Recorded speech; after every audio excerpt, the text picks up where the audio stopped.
Allora, io adesso sono 18 partecipanti in questo momento. Stanno arrivando. Allora, io forse dovrei dare renderti ospite intanto. Marina, vediamo. Ti ho reso ospite, vediamo se ti si attiva il video. Provo. Prova, vediamo. Perfetto. Eccoti. Allora, Scusa che sistemo un po' la telecamera ciao, qua intanto perché... ti do del tu. Certo.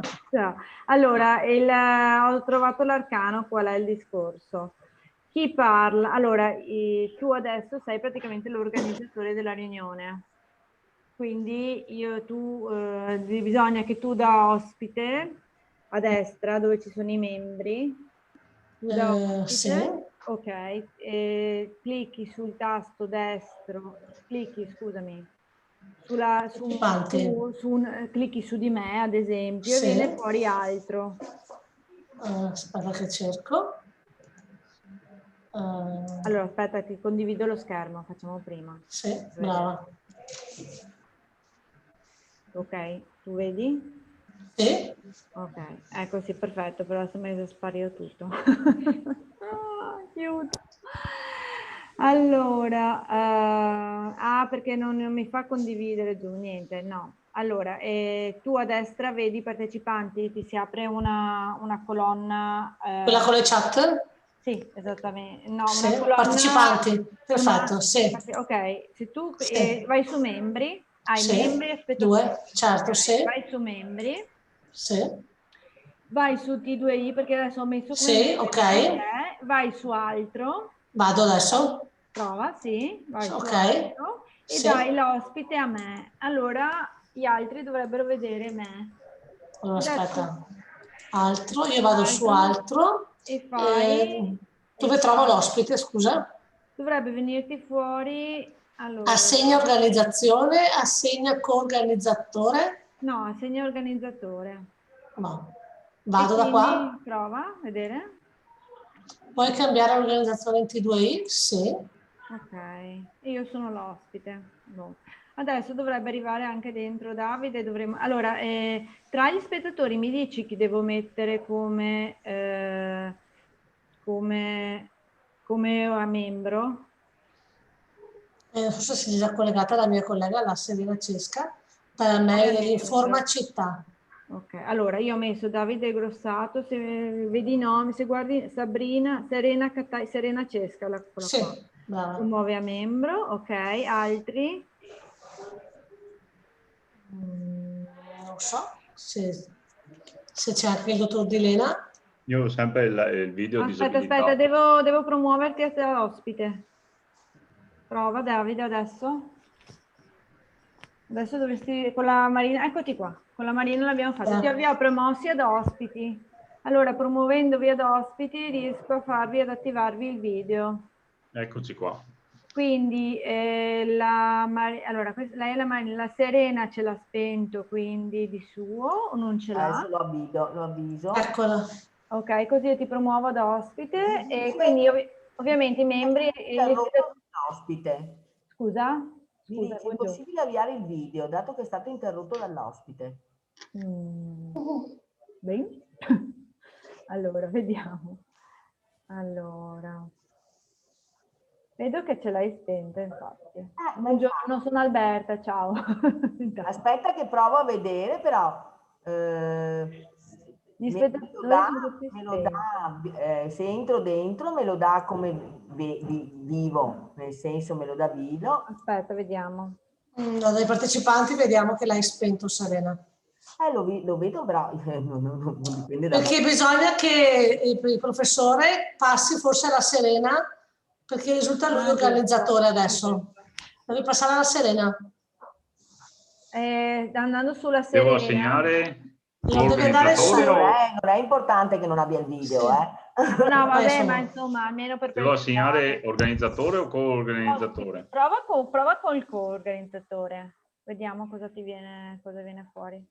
Sì. Okay. Prova adesso, Serena, a attivare la telecamera. Sì. Ci sono. Perfetto. Ce l'abbiamo fatta, Vedo ragazzi, che- problem solving. vedo che rispondono le persone nella chat, c'è scritto buongiorno, non vedo il mio video, né microfono né telecamera. Allora, loro sono spenti perché sono spettatori, quindi Stanno facendo le prove. rispondi tu a questa chat? io non vedo il mio video, sono le impostazioni, cioè io credo che loro comunque possano chattare, le domande le fanno in chat. Come... Ok, ma cosa che rispondo io? Rispondo e scrivo che è impostato così. Sì, sono impostato, è l'impostazione dei webinar, quindi le domande le possono fare in chat. Ok. L'importante è che vedano noi e che sentano noi. In questo momento penso ci sentano. Il webinar non prevede,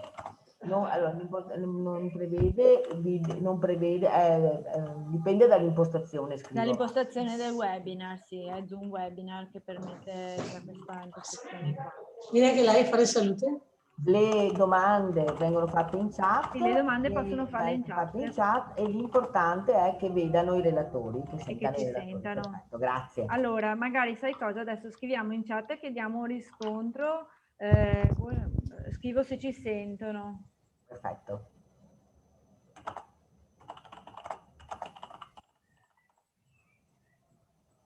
Aspettiamo che si colleghi un po' più di gente. Sì. Sì. Di solito 10 minuti accademici. Sì. Buongiorno a tutti, ci sentite? Sì, perché sennò tu immaginati 100 persone con i microfoni accesi, è proprio l'impostazione del web. Gianfranco, forse è meglio che tu faccia una risposta simulativa a tutti, alla chat, perché sennò continuano ad esserci. Forse non sentono. Io non vedo la Serena, non ho visto che tu hai scritto tu, non è arrivata la... Ah, l'ho mandata in privato alla persona. Ah, ok. E non l'ho mandata a tutti perché non sapevo, Certo. era meglio che facessi tu che sei più esperta, io sai. Guarda, vedo che c'è una mano alzata che possiamo anche abbassare. Buongiorno a tutti, ci sentite? C'è una mano alzata che volevo abbassare. Ma l'altra chat è disabilitata.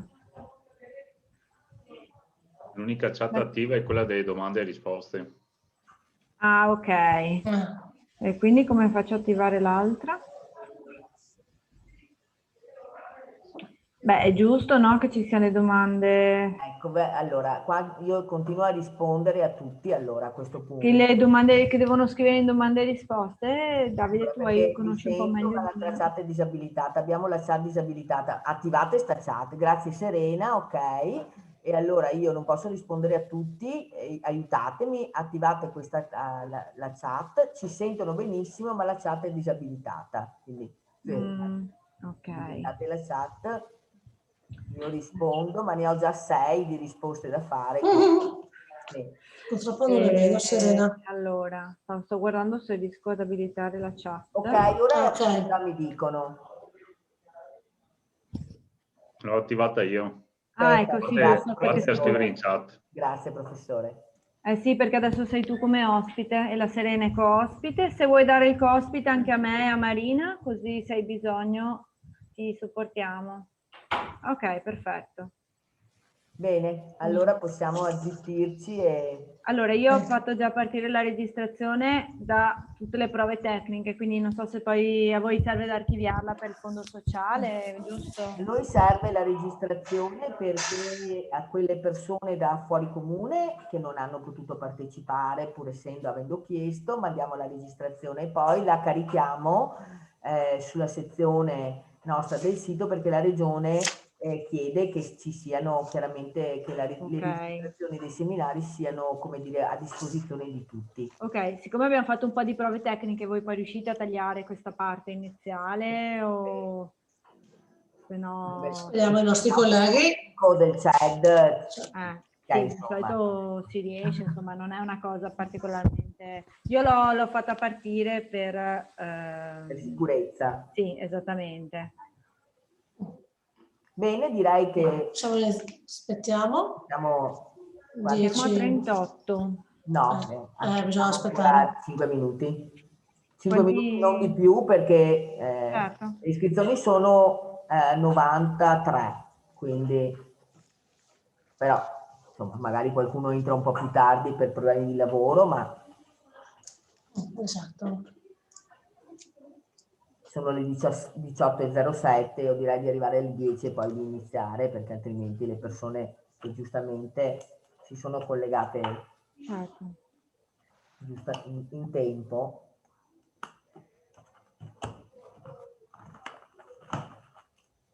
Io mi metto qua con i miei appunti a prendermi.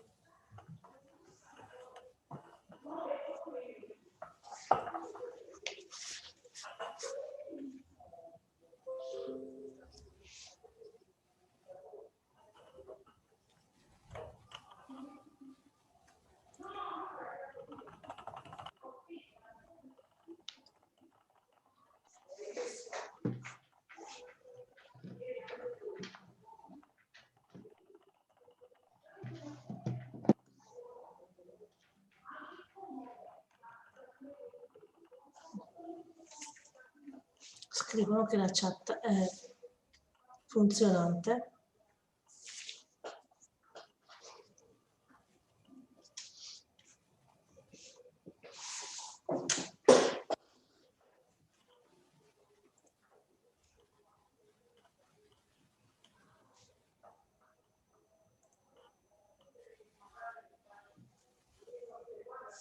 Guardate.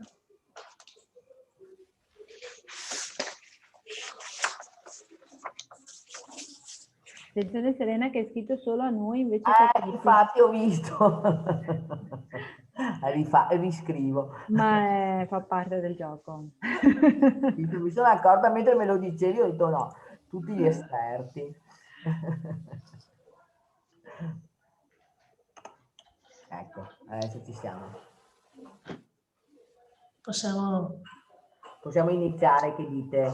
Inizio con i saluti? Vai, Posso? saluta tu Marina. Perfetto. Buonasera a tutti, sono Marina Zambon del comune di Conegliano, porto i saluti dell'amministrazione comunale. Vi presento i relatori di questa serata, che vuole essere la prima di 2 giornate di pillole informative in collaborazione con T2I, Trasferimento Tecnologico Innovazione del Sistema Camerale Veneto di Treviso. Abbiamo qui presente il formatore l'ingegnere Davide Grossato, fondatore di Spirotech, già docente universitario presso la Facoltà di Ingegneria Informatica di Padova, che questa sera ci relazionerà sui temi dei nuovi sistemi di pagamento delle pubbliche amministrazioni, SPID, PagoPA, Appio e ID. Poi abbiamo la dottoressa Alberta Bazzotti di T2I, e la collega Serena Cesca, che già conoscete, la maggior parte di voi, dell'Informa Giovane e Forma Città di Conegliano. Questa serata si inserisce in un programma di eventi formativi del nostro progetto Digitiamo, finanziato con i fondi Porfes 1420 per l'asse 231.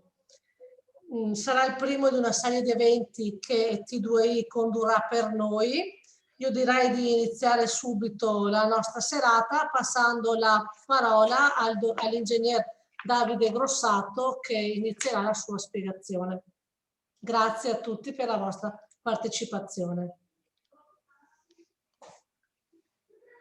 Buonasera, intanto grazie a tutti, i ringraziamenti li faccio subito all'inizio, grazie di aver pensato a me, di aver scelto me per parlare di questo argomento, che è un argomento che mi sta molto a cuore e che seguo da diverso tempo. Provo a condividere lo schermo sperando di avere un po' più fortuna rispetto alle prove che abbiamo fatto fino adesso.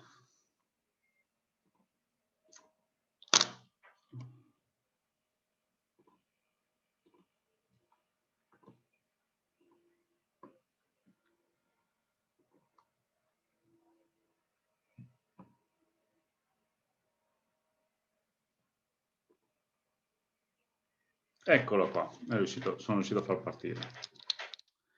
Bene, benvenuti. Grazie ancora dell'organizzazione, grazie ancora della pazienza, grazie a tutti quelli che questa sera sono collegati per venire ad ascoltarmi. Io sono Davide Grossato, mi hanno appiccicato nel tempo diverse etichette, sono anche mentor per le Camere di Commercio, sono un Innovation Manager per il Ministero, alla fine l'unico titolo a cui ci tengo è quello di ingegnere, perché è stato quello che mi motiva di più, quello che mi ha portato anche ad approcciare, ad avvicinarmi ai temi che tratteremo anche questa sera. Io ho lavorato per 12 anni per un'azienda che era per una pubblica amministrazione che era parastatale. Ho lavorato altri 6 anni sempre come dipendente in un'azienda privata e fino al 2018, quando mi sono licenziato, ho fondato la mia startup innovativa che è appunto Ispirotech. Lì vedete un po' di riferimenti. Niente, sì, ho insegnato anche all'università, per carità, ormai è stato tanto tempo fa, a ingegneria informatica a Rovigo, però tra i corsi che ho avuto l'onore la fortuna di seguire, ci sono stati proprio quelli relativi a sistemi informativi per la pubblica amministrazione, per esempio, che mi ha permesso di entrare in contatto con diversi concetti che troveremo stasera già da 10 anni fa, quando ancora si pensava, si strutturava la carta d'identità elettronica, si avevano le prime firme digitali che erano ancora in formato smart card. E da allora ho sempre seguito questi argomenti perché penso che siano strumenti molto importanti nella nostra cittadinanza, nel nostro... ormai una cosa bella del digitale è il fatto che è democratico, ovvero è vicino, è possibile, arriva a tutti. Mio padre che ha 70 anni si è fatto lo SPID, ha installato l'app Io sul proprio cellulare, cose impensabili anche solo 3-4 anni fa, ha prenotato il vaccino da solo attraverso il cellulare. Quindi vedete che abbiamo una possibilità che non ha avuto mai nessuna generazione prima di noi. Anche semplicemente fare questo seminario, io da casa mia e voi da Conegliano e dintorni, è un qualcosa che, se ci pensiamo a mente fredda, è qualcosa di straordinario. Cosa vedremo stasera? Allora, i titoli dopo hanno avuto diverse sequenze, eccetera. Quello che mi interessa trasmettervi stasera è presentarvi nella prima oretta e mezza una serie di strumenti, proprio perché sono degli strumenti che abbiamo a disposizione ormai in maniera molto semplice, a costi irrisori o addirittura a volte anche gratuiti, per portare avanti le nostre attività comuni, sia come cittadini, che come imprenditori, che come liberi professionisti, che come condomini, per esempio, o altri contesti o altri cappelli in cui ci troviamo a lavorare. Ok? Perché? Perché abbiamo la pubblica amministrazione, per quanto se ne parli, si è sempre vista come un carrozzone, come qualcosa di problematico, sta facendo uno sforzo incredibile. Siamo stati i primi in Europa e tra i primi al mondo a introdurre la firma digitale, per esempio, e la PEC, di cui parleremo dopo, la posta elettronica certificata. Dopo è ovvio che l'adozione è stata lenta, è stata Perché? Perché è un processo naturale la resistenza all'innovazione. La resistenza all'innovazione è qualcosa che ci tocca a tutti. Ci sono due approcci per l'innovazione: o resistere, tenere duro nelle proprie posizioni, o affrontarla per quello che riusciamo. Io porto sempre l'esempio di mio suocero, che quando è stato il cambio del digitale terrestre ha detto: non possono obbligarmi a cambiare la televisione.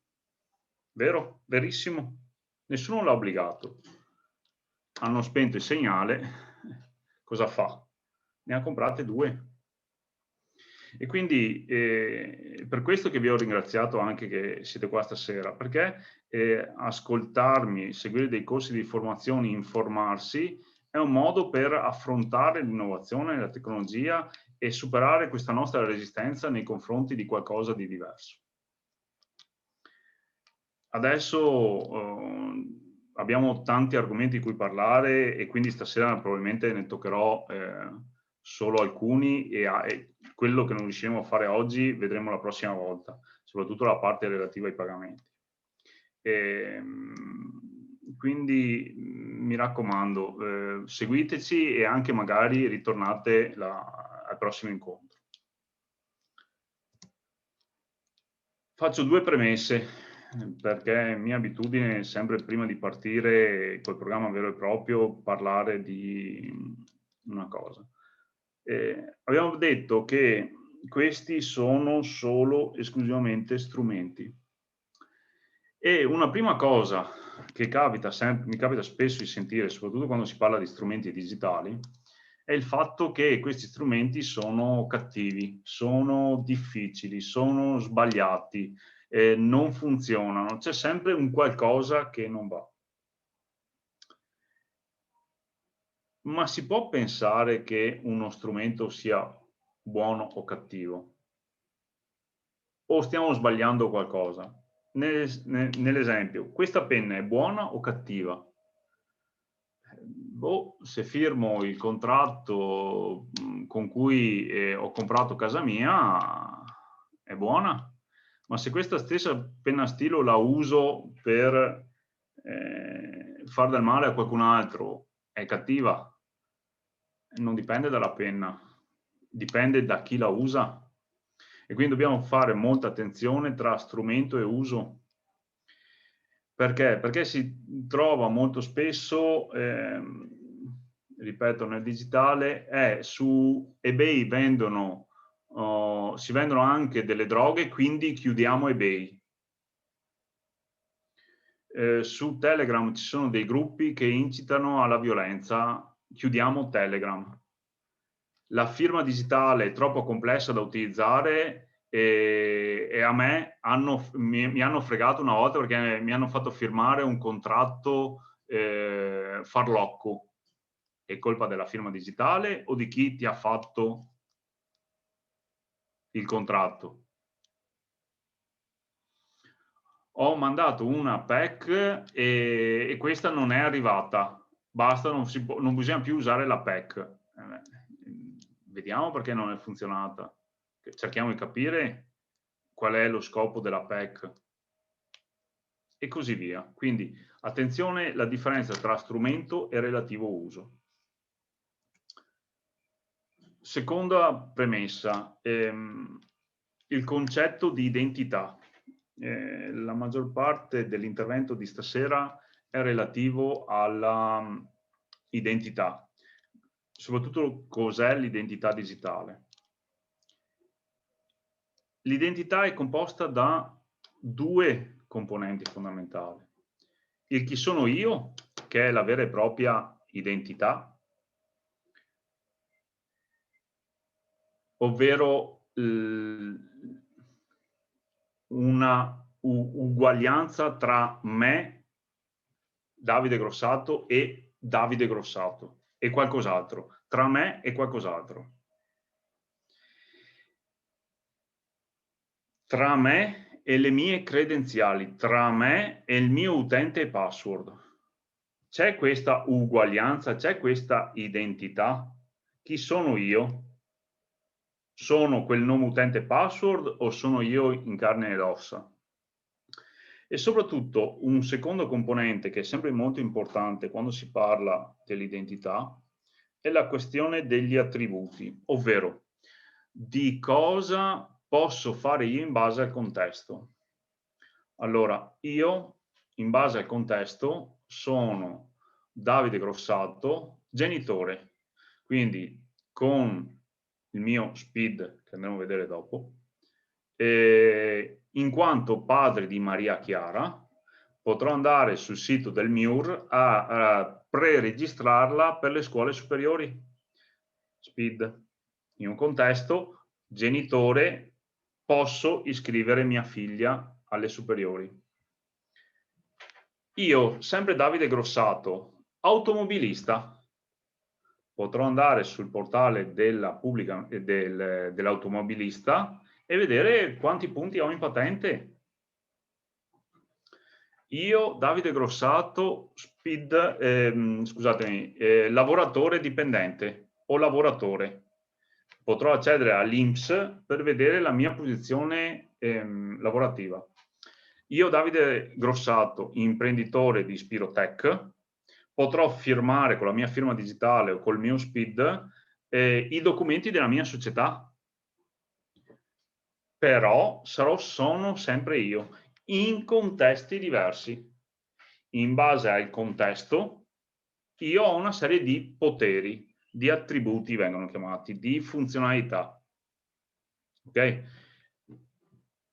E questo è molto importante perché delle volte capita che dicono ma io sono entrato con lo SPID di mia moglie. Sì, però se tua moglie non è rappresentante legale della tua società, non può fare certe cose. Poi anche lì lasciamo stare il discorso di affidare le nostre credenziali, quindi la nostra identità, a terzi. Ma io ho lasciato la mia firma digitale al commercialista. No, al commercialista meglio lasciare il bancomat, perché una volta esaurito il conto corrente non può fare altri danni. Con la firma digitale può vendere casa vostra, perché in quel momento che lui è in possesso della vostra firma digitale può vendere casa vostra. Chiaro? Bene, una volta che abbiamo chiarito bene il concetto di identità, partiamo con il primo problema, che è quello dell'autenticazione, ovvero come facciamo noi a riconoscere le persone nel mondo reale? Nel mondo reale, quando mi fermano i carabinieri, cosa fanno? Mi guardano in faccia e poi mi dicono patente e libretto. Vogliono dei documenti, vogliono la carta di identità per vedere se io sono effettivamente chi dico di essere. Ma su internet come faccio? Come fa il portale dell'automobilista a sapere che io sono Davide Grossato e quindi a mostrarmi i miei punti patente? Come fa il portale dell'INPS per mettermi l'accesso per richiedere il bonus o i ristori dovuti alla pandemia? Non può mandarmi i carabinieri a casa ogni volta che io provo a accedere al sito. Ma anche banalmente, quando io devo accedere a Facebook, cosa fa Facebook per capire che sono io e non mia moglie, mia figlia o un ladro? Si affida a un nome utente e una password. E qua parte il primo problema molto grosso. Perché?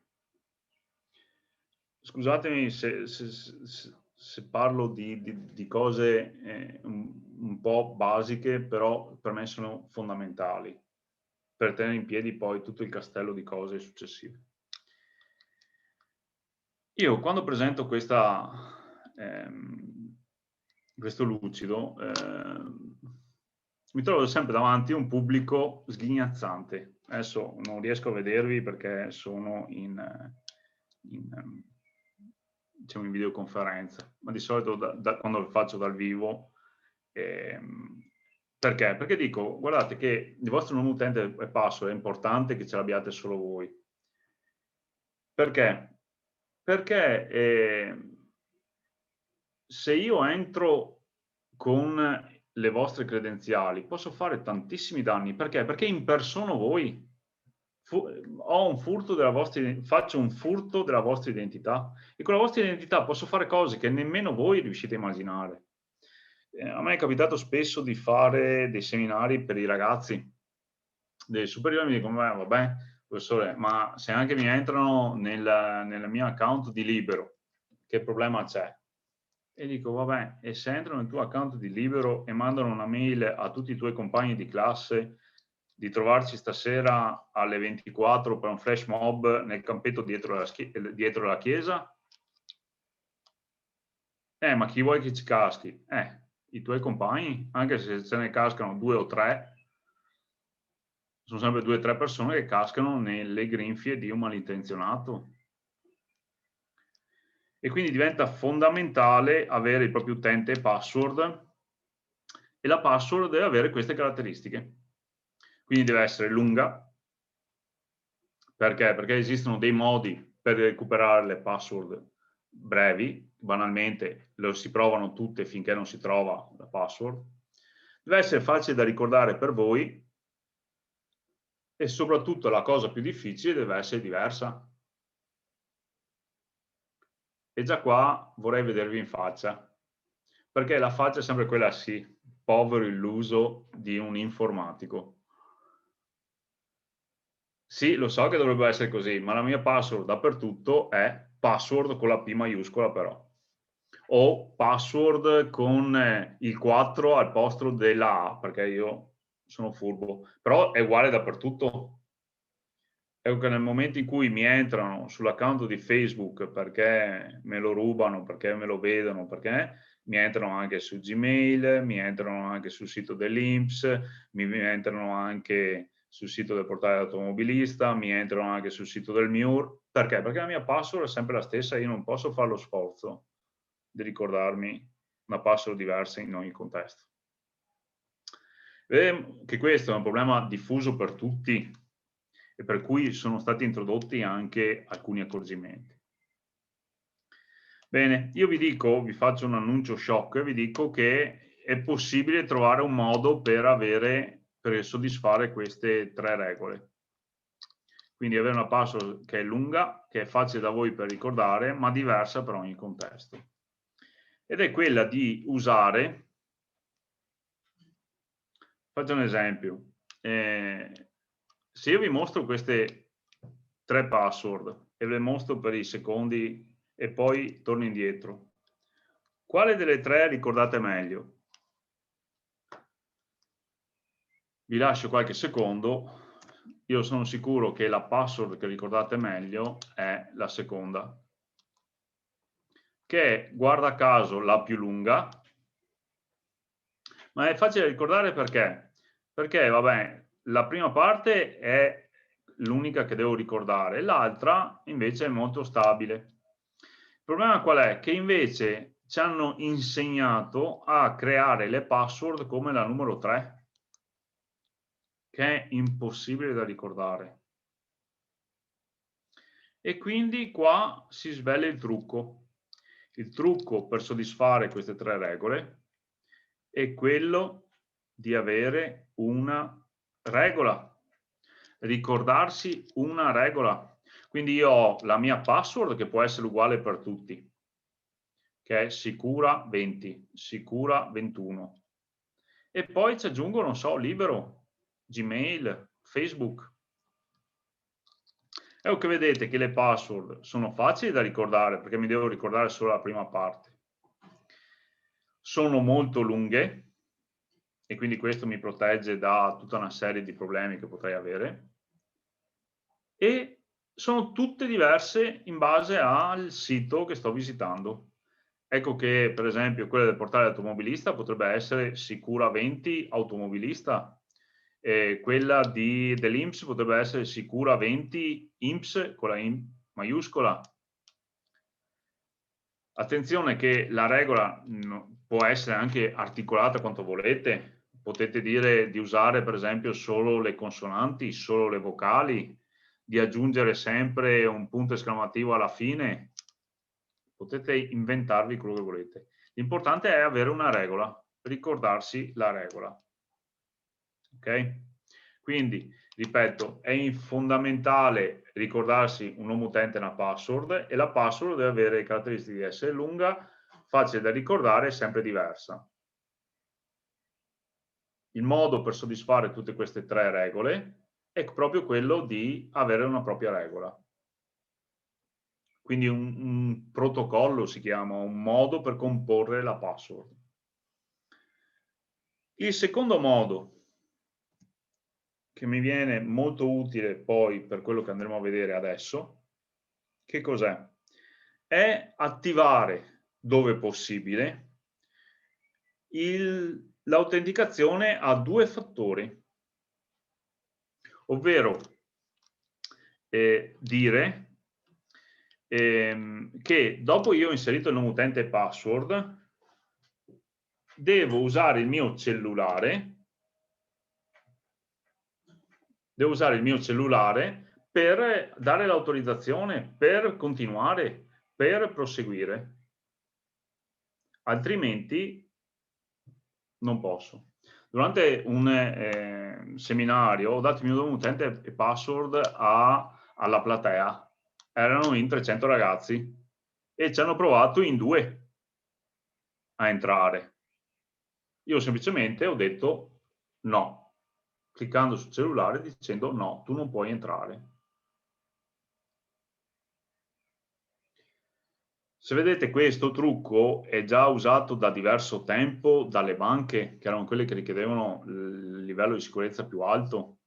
Perché? Perché voi mettevate il nome utente e password del vostro home banking e vi arrivava un SMS con un codice da inserire. Adesso, per risparmiare, invece di inviare gli SMS, si usano delle app che generano dei codici che sono sincronizzati con il server, e quindi nel momento in cui io vado a mettere il nome utente e password mi viene chiesto di andare a inserire il codice generato dall'app, e vedremo che proprio questo sarà uno delle procedure, degli stratagemmi che vengono adottati dallo SPID, che andremo a vedere tra un attimo. Ok?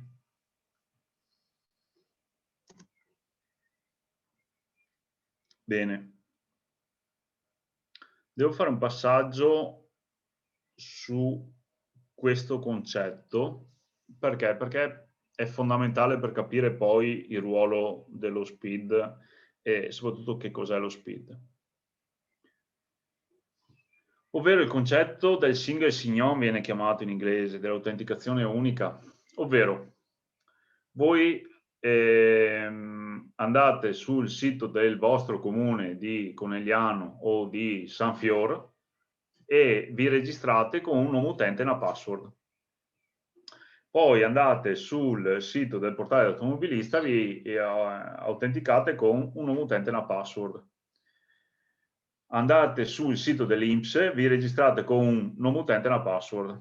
Ogni sito ha il proprio nome utente e password.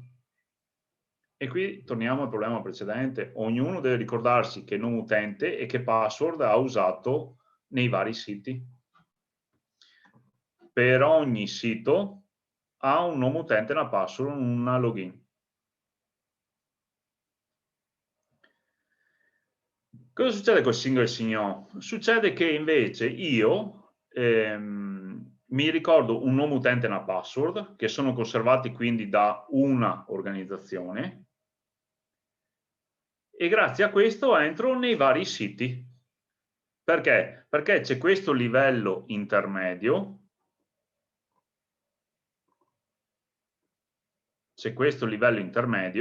che mi fa da scudo, che mi fa da schermo. Sono dopo i vari siti che si arrangiano a gestire col gestore tutte le varie procedure, però il gestore è unico e io mi interfaccio con un unico gestore. questo è un po' il concetto di interfaccia. Quando voi andate in posta e spedite una busta, a voi non interessa sapere tutte le procedure che ci sono dietro per spedire la busta. A voi interessa sapere che voi andate in posta, mettete il francobollo, lo appoggiate allo sportello e questa arriva a destinazione. Cosa succede dopo che l'avete appoggiato allo sportello? A voi non interessa. C'è questo strato intermedio che fa da interfaccia, si dice, cioè fa da punto di contatto tra voi e la posta, tra voi e il sito web. Giusto per farvi, farvi vedere un attimo e andare un po' sul concreto, se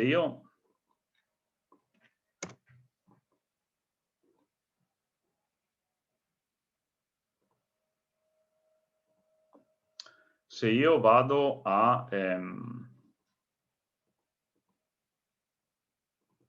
datemi un attimo che provo a uscire da qua, ok, sposto questa,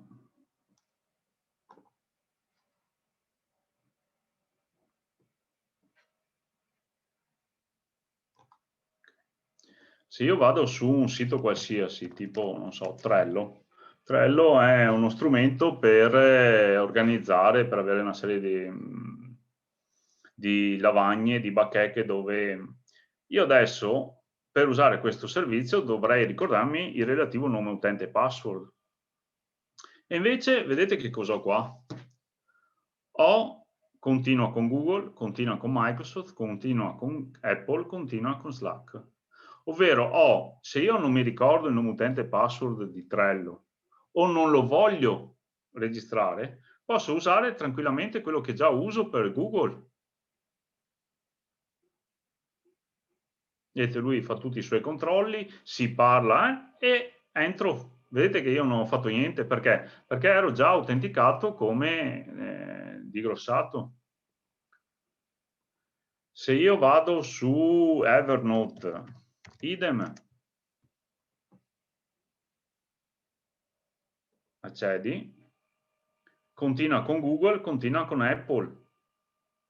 Io non mi devo ricordare il nome utente e password, posso semplicemente entrare con l'account che già uso di Google. Se io entro su Instagram,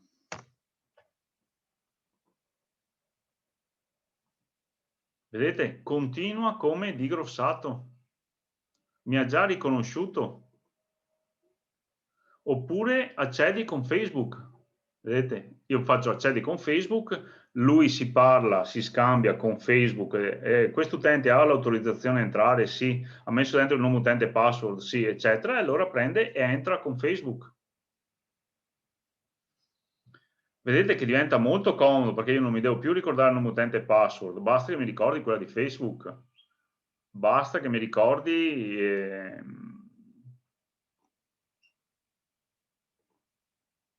disconnetti, esci, basta che mi ricordi quella di Google, basta che mi ricordi quella di Google, basta che mi ricordi quella di Microsoft e così via. Qual è però il problema più grosso con questa soluzione? Vedete che anche qua c'è scritto SSO, che sta Single Sign-On. Il problema più grosso è che noi diamo questa responsabilità di memorizzare nome utente e password a una società terza, a una società commerciale. Che cosa ne fa? Non lo so io cosa ne faccia Slack o Google o Facebook del mio nome utente e password. Per quello che ne so io potrebbe anche venderli. È il contro l'interesse di Facebook dire che i suoi database di nome utente e password sono stati venduti, però magari se non sono stati venduti sono stati trafugati, nel mercato nero si trovano. Ecco che allora qua la pubblica amministrazione italiana, attraverso il codice APA digitale, ha inventato, ha promosso, ha regolamentato lo SPID. ovvero il sistema pubblico per l'identità digitale. Ecco che allora io non mi devo ricordare il nome utente e password dell'INPS, non mi devo ricordare il nome utente e password del portale automobilista, non mi devo ricordare il nome utente e password del MIUR per registrare mia figlia alle scuole superiori. Non mi devo ricordare un nome utente e password specifico per accedere all'app Io. Non mi devo ricordare niente di tutto questo, perché? Perché so che i miei dati sono mantenuti da un'unica ente certificato, tra l'altro, dal Ministero. Non Google, non Facebook, non Slack. Ecco che allora qua possiamo cominciare ad andare a vedere degli esempi. Invece di accedere a questi siti commerciali, proviamo a accedere al portale dell'automobilista. Vedete, è rimasto ancora qualcosa per nome utente o matricola o password. Però la spinta fortissima da parte di tutte quante le indicazioni dell'Agid, ovvero l'Agenzia Italiana per il digitale, sta andando verso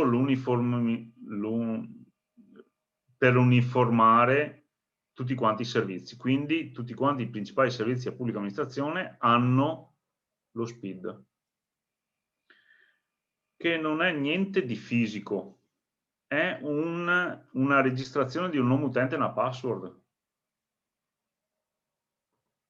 Ecco che allora io posso fare entra con SPID, dopo vedremo chi sono queste società. Entro con questa che è quella mia di elezione, perché io sono anche incaricato della registrazione per InfoCert, che è quello delle Camere di Commercio d'Italia, dove metto dentro il mio nome utente e password, entra con SPID, e qua vedete tutti i dati che il mio fornitore, lo sportello, il livello di interfaccia che abbiamo visto prima del single sign-on, che è InfoCert, scambia col portale dell'automobilista. E questo è anche importante perché qua andiamo a vedere ogni sito, e adesso in questo caso stiamo parlando appunto di quello relativo al portale dell'automobilista, scambia e quali attributi, quale funzionalità, di cosa ha bisogno per fornirmi i propri servizi. E quindi per esempio in questo caso vedete che c'è anche la sede legale, partita IVA, il documento di identità, l'indirizzo di posta elettronica, il domicilio fisico, la data di scadenza del documento di identità. Quindi non solo per esempio nome, cognome, codice fiscale e codice identificativo SPID, ma tutta un'altra serie di documenti che servono per esempio, questa è una cosa importante, il domicilio digitale. Cos'è il domicilio digitale? È la nostra cassetta della posta digitale, che vedremo poi sarà una PEC, una posta elettronica certificata. Nel momento in cui io do continua, stai per essere il Ministero di Infrastrutture e Trasporti, ecco che io sono entrato nel portale dell'automobilista e mi dice benvenuto Davide Grossato. Non ho dovuto ricordarmi il nome utente e password per accedere al portale dell'automobilista perché sono riuscito a farlo esattamente con questo. Vedete che ho la scadenza patenti, i punti, i veicoli in possesso e quant'altro. Perché? Perché è andato a unire i dati che lui ha preso da InfoCert con quelli che aveva memorizzato da solo.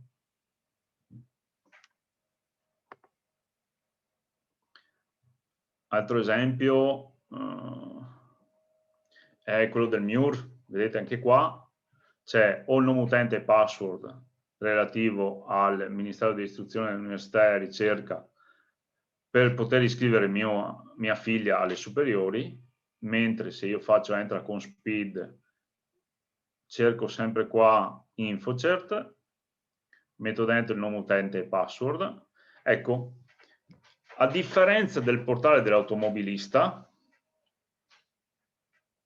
il MIUR, quindi il Ministero della Pubblica Istruzione, che cosa ha fatto? Ha applicato l'autenticazione a 2 fattori, ovvero non basta nome utente e password, ma devo inserire anche un codice generato via app. Ecco che allora io devo prendere in mano il mio cellulare, devo lanciare la relativa app di InfoCert, digitare un codice di sblocco, generare il codice 938 762 44. Questo posso anche dirlo perché è un codice che è valido una volta sola, one time password sta OTP, quindi non ci sono cose particolari che per cui quel codice deve restare segreto. Però avete visto in azione l'autenticazione a 2 fattori e avete capito perché è stato importante per me annunciarla, per capire a cosa serve. Serve per aumentare il livello di sicurezza. Invece di inserire solo nome utente e password, ho dovuto inserire anche un codice terzo generato. Addirittura adesso in alcuni pagamenti, è una cosa che è diventata obbligatoria, mi pare da metà aprile, sono necessari 3 livelli, quindi si ha l'autenticazione a 3 fattori, ovvero per esempio io devo mettere dentro il mio nome utente, la mia password, mi viene mandato un codice via SMS o generato via app e in più devo inserire un 3DS code, un altro codice che mi è stato comunicato in busta chiusa. Perché? Perché per aumentare ogni volta il livello di sicurezza, in questo caso si chiama L3, level 3 di sicurezza. Nel caso, questo qua del MIUR, abbiamo un level 2, quindi nome utente, password, secondo livello, codice generato dall'app. Vedete che in questo caso il MIUR ha bisogno di molte meno informazioni, ha bisogno del mio nome, cognome, luogo di nascita, data di nascita, sesso, indirizzo di posta elettronica, che è diverso dal domicilio digitale, e il codice identificativo SPID. Perché? Perché per fare le sue operazioni, le operazioni servizi del MIUR, ha bisogno solo di queste informazioni.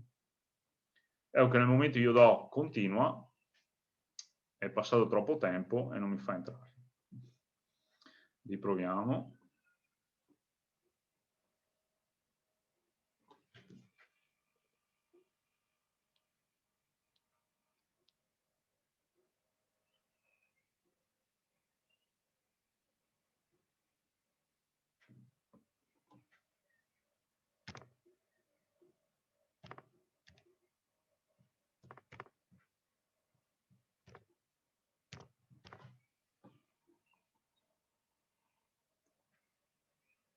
Ecco qua che sono riuscito a entrare nella mia area riservata. Riesco a vedere i servizi SIDI, il curriculum del studente, riesco a vedere tutti i miei servizi, i tuoi servizi, tutte le forme dell'alternanza, la scrivania del portale, posso fare tutto quello che è previsto dal mio. Ormai avete capito il trucco, anche sul sito dell'INPS, Entry My INPS, vedete che in INPS, oltre a quello proprietario, nome utente e password, che era composto dal codice fiscale e dal PIN, hanno attivato anche lo SPID. Vedremo poi che c'è sia la CE, che vedremo la prossima volta, che la Carta Nazionale dei Servizi, che servono, che sono altri strumenti che noi abbiamo a disposizione per farci riconoscere dalla pubblica amministrazione. In questo caso andiamo sempre con lo SPID, InfoCert-ID, nome utente e password, codice generato via app, perché anche Anche l'INPS ha attivato quella a 2 livelli.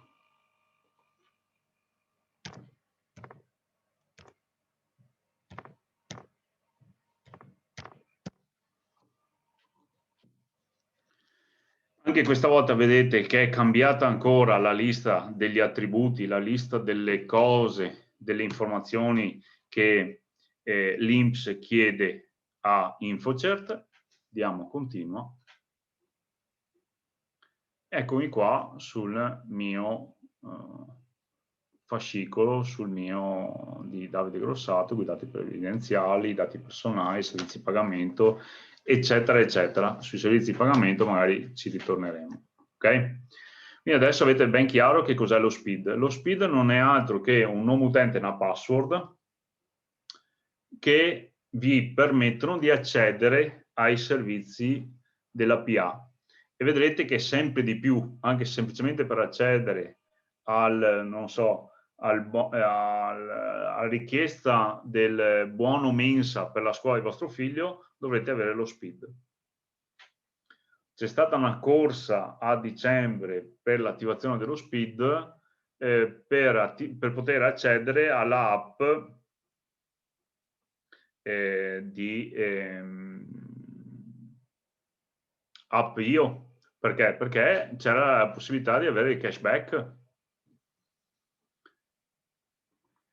Bene, come si fa a ottenere lo SPID?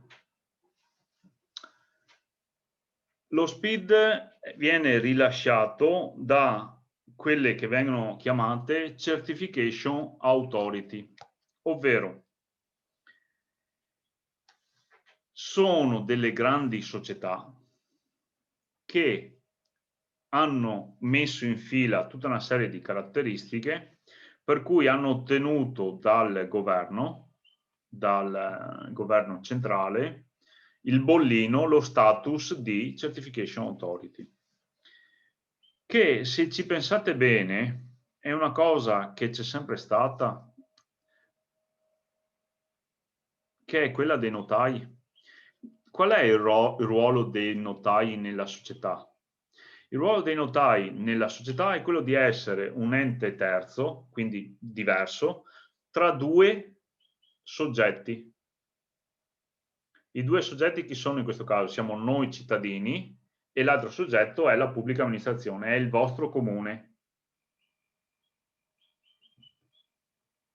È la provincia di Treviso, è la regione Veneto, è il Ministero degli Interni, è il Ministero della Pubblica Amministrazione. Chi è che fa da ente terzo tra questi due? Le Certification Authority. Le Certification Authority sono organizzate in maniera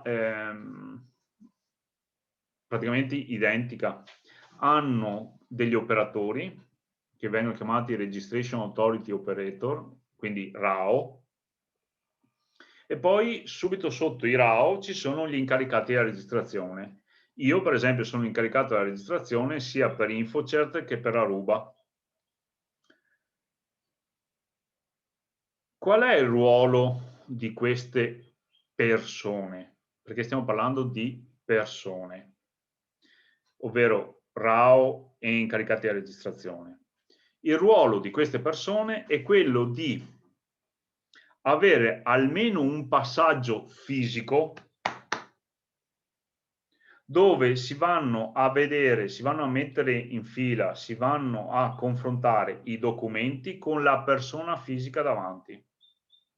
Ovvero, se voi volete lo SPID, mi dite, guarda, ho fatto tutti i documenti che servono, ho seguito tutta la procedura sul sito di InfoCert.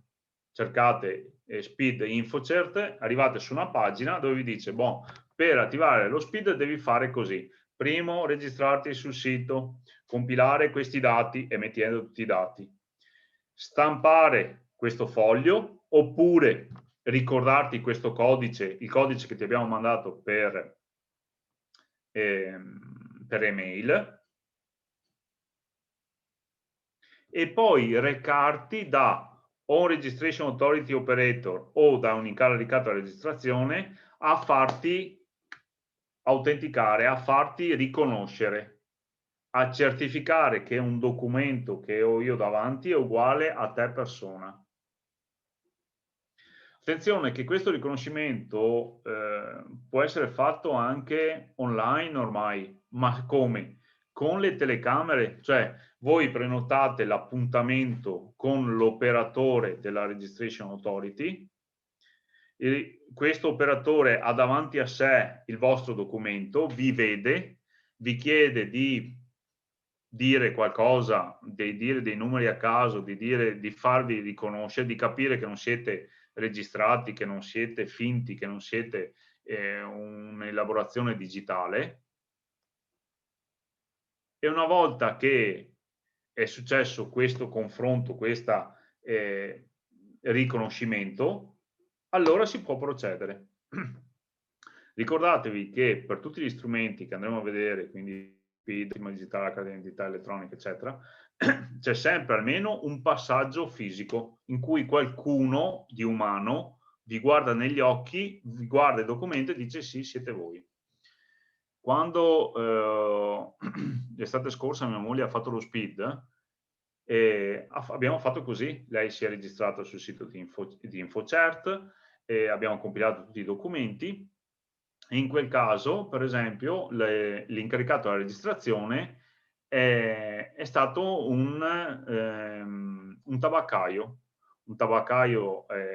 associato InfoCert, con cui noi eravamo in vacanza a Fano, in cui siamo andati e abbiamo detto noi dobbiamo fare un riconoscimento. Lui è entrato attraverso la propria interfaccia, è entrato su InfoCert, ha detto qual è il vostro codice, il nostro codice è 142533, ok, lei è la signora Mattia Zileana, sì, ok, sì è vero, ha messo la spunta, sì l'ho riconosciuta, e mia moglie ha ottenuto lo SPID. Okay? Voi come insieme di comuni siete anche molto fortunati perché il comune di San Fior è stato tra i primi in Italia a ottenere lo status, ottenere il titolo di RAO, Registration Authority Operator. Quindi voi andando al comune di San Fior potete farvi un riconoscimento. Perché? Perché c'è uno o più operatori che sono stati certificati dalla Certification Authority come autorizzati a fare questi riconoscimenti. Se avete bisogno di una firma digitale potete venire da me, compiliamo tutti i documenti che devono essere compilati online, io faccio il riconoscimento col vostro documento e voi di persona, sottoscrivo che effettivamente voi siete chi dite di essere e avete la vostra firma digitale. Ok? Dopo ci torniamo se ci sono delle domande. Ovviamente io ho parlato di InfoCert perché sono quello con cui ho più confidenza, ma potete andare anche alle poste, potete fare quello di Aruba. Ogni Certification Authority ha cercato di automatizzare quanto più possibile il processo, però è sempre così. Avete una serie di dati da compilare, riconoscimento, rilascio dello SPID, del sistema di identificazione. Bene. Fino adesso abbiamo parlato dello SPID, ne abbiamo parlato in maniera abbastanza estesa, abbiamo imparato cos'è l'identità. La nostra identità su internet è un nome utente e una password, quanto importante è avere una password sicura, perché finché devo accedere alla mia casella di libero, insomma, quando devo accedere al portale dell'INPS o al portale dell'automobilista o all'app io per avere il cashback, capite bene che se il conto corrente invece di essere il mio è quello di un ladro, mi dà un po' fastidio. Ok? Bene. L'identità può essere anche certificata attraverso degli strumenti di firma digitale. Partiamo con una cosa simpatica. Partiamo da dire che cosa non è la firma digitale. La firma digitale non è la scansione della nostra firma autografa. Assolutamente. Perché mi dicono, ma anch'io ce l'ho la firma digitale, la uso in tutti i miei documenti, in tutte le mie offerte. No, non funziona così. Non è una immagine appiccicata sopra a un PDF, quella non è valida, quella non funziona da nessuna parte. Perché? Perché come l'ho fatta io, potrebbe averla fatta chiunque altro. E soprattutto, come faccio a fare una perizia?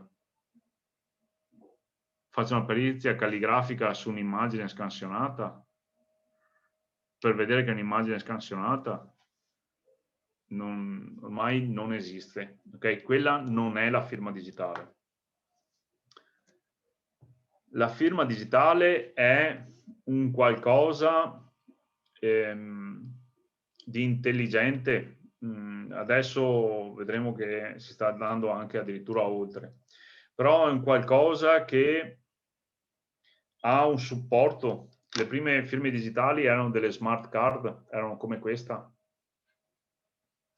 ovvero un pezzo di plastica con una banda magnetica e soprattutto con questo che è un chip, che è proprio una SIM. Questa SIM una volta si rendeva necessaria perché? Perché dentro viene conservati i vostri dati più segreti. C'è questa chip che è un elemento attivo, quindi riceve della corrente e fa dei calcoli, che permette l'uscita di questi dati solo nel momento in cui voi digitate il PIN corretto. Se il vostro PIN è errato, questi dati non possono uscire. Se il PIN è corretto, la SIM, questo circuito elettrico, permette il passaggio dei dati. Se invece il PIN è sbagliato, e addirittura se sbagliate per 3 volte il PIN, dovete utilizzare il PUC, se sbagliate 3 volte il PUC, il circuito si brucia, quindi quel pezzo diventa solo un pezzo di plastica, dovete proprio rifarlo. Ecco che allora però il problema di questi pezzi di plastica era che serviva un lettore ed era poco pratico da portare in giro. E allora sono state fatte queste che vengono chiamate, vabbè, sono delle chiavette, ok? InfoCert le chiama Business Key, tanti le chiamano Carta Nazionale dei Servizi. Che cosa sono? Sono delle chiavette USB, esattamente come quelle che siete abituati, però a vedere, però sono 2 dispositivi, non uno, 2, ovvero una chiavetta USB dove dentro ci sono delle informazioni e quella è esattamente come la chiavetta USB a forma di ossacchiotto che avete comprato a vostra figlia. Ma sono anche un lettore, vediamo che così, ma sono anche un lettore di SIM e qua ritroviamo la SIM esattamente come l'avevamo prima. Quindi questi sono anche un lettore di SIM, che vedete qua i contatti, che leggono la SIM.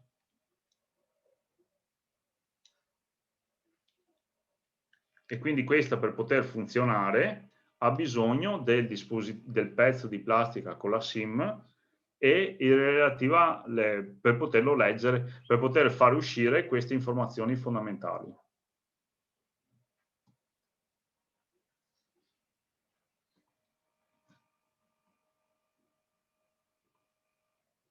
Come funziona la firma? Beh, rapidamente intanto cosa serve la firma? Serve soprattutto per garantire, per esempio, che i documenti sono autentici, cioè sono stati sottoscritti, sono stati firmati da chi dice di averli sottoscritti.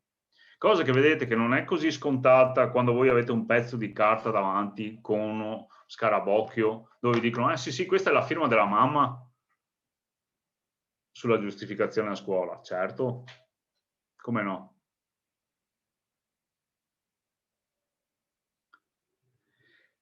Il digitale garantisce inoltre l'integrità, ovvero garantisce che se io ho un file PDF che ho firmato e qualcuno prova a cambiarci dentro anche solo un bit, un pezzettino di informazione, il contratto invece di essere da 1.000 euro al mese è di 10.000 euro al mese, tac, il contratto non funziona più. Perché? Perché andiamo a spostare un bit per cui la firma salta, non funziona più. E soprattutto, e questo è il grande passo avanti che abbiamo fatto grazie all'introduzione del codice APA digitale, il documento che noi abbiamo firmato ha validità legale, cioè è opponibile a terzi, no Ciccio? Io ti ho firmato questo documento ed è questo quello che vale. No, ma tu mi avevi detto 10.000 euro al mese, no? Io ti ho firmato un documento dove c'era scritto 1.000 euro al mese.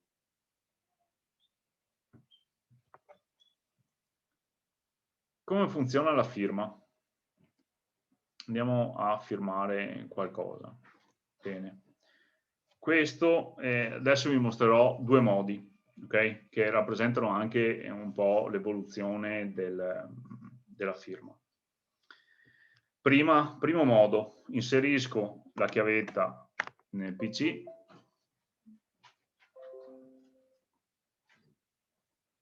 lo apro e vedete che questa è una chiavetta, un dispositivo di memorizzazione a tutti gli effetti.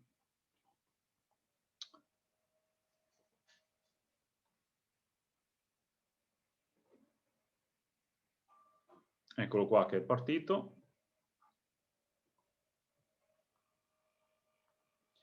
Firma e verifica. Benissimo, firma. Io seleziono il documento, seleziono il file, lo prendo dal desktop, cittadino digitale, questa è la locandina di oggi, io posso anche visualizzarlo, mi si apre, vedete che è un normale PDF. Cosa vado a fare? Vado a firmarlo.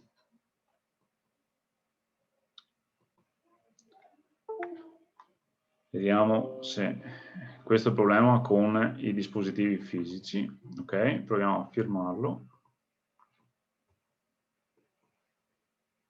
Evidentemente ho messo male il chip.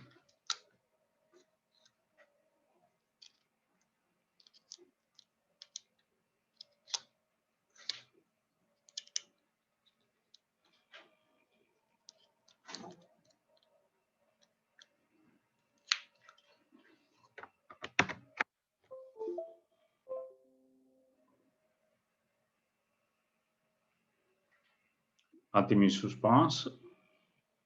Oh, benissimo. No, mi si è aperta un'altra cosa. Vediamo se mi si apre questa.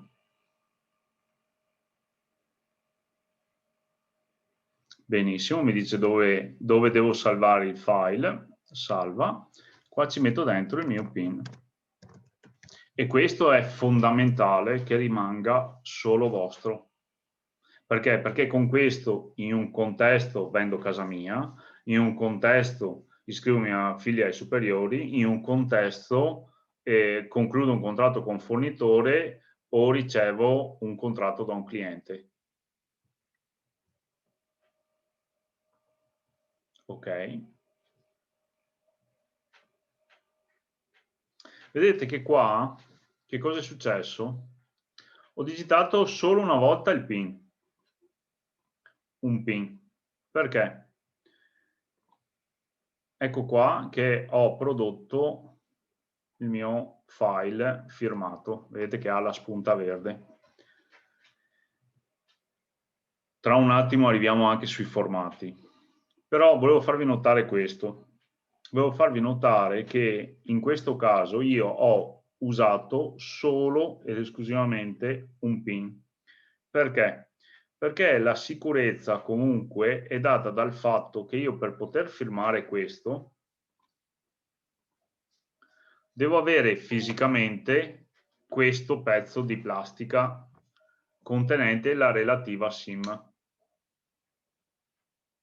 Ok? Io adesso vi mostro un altro modo di firmare, che è quello cosiddetto a firma remota.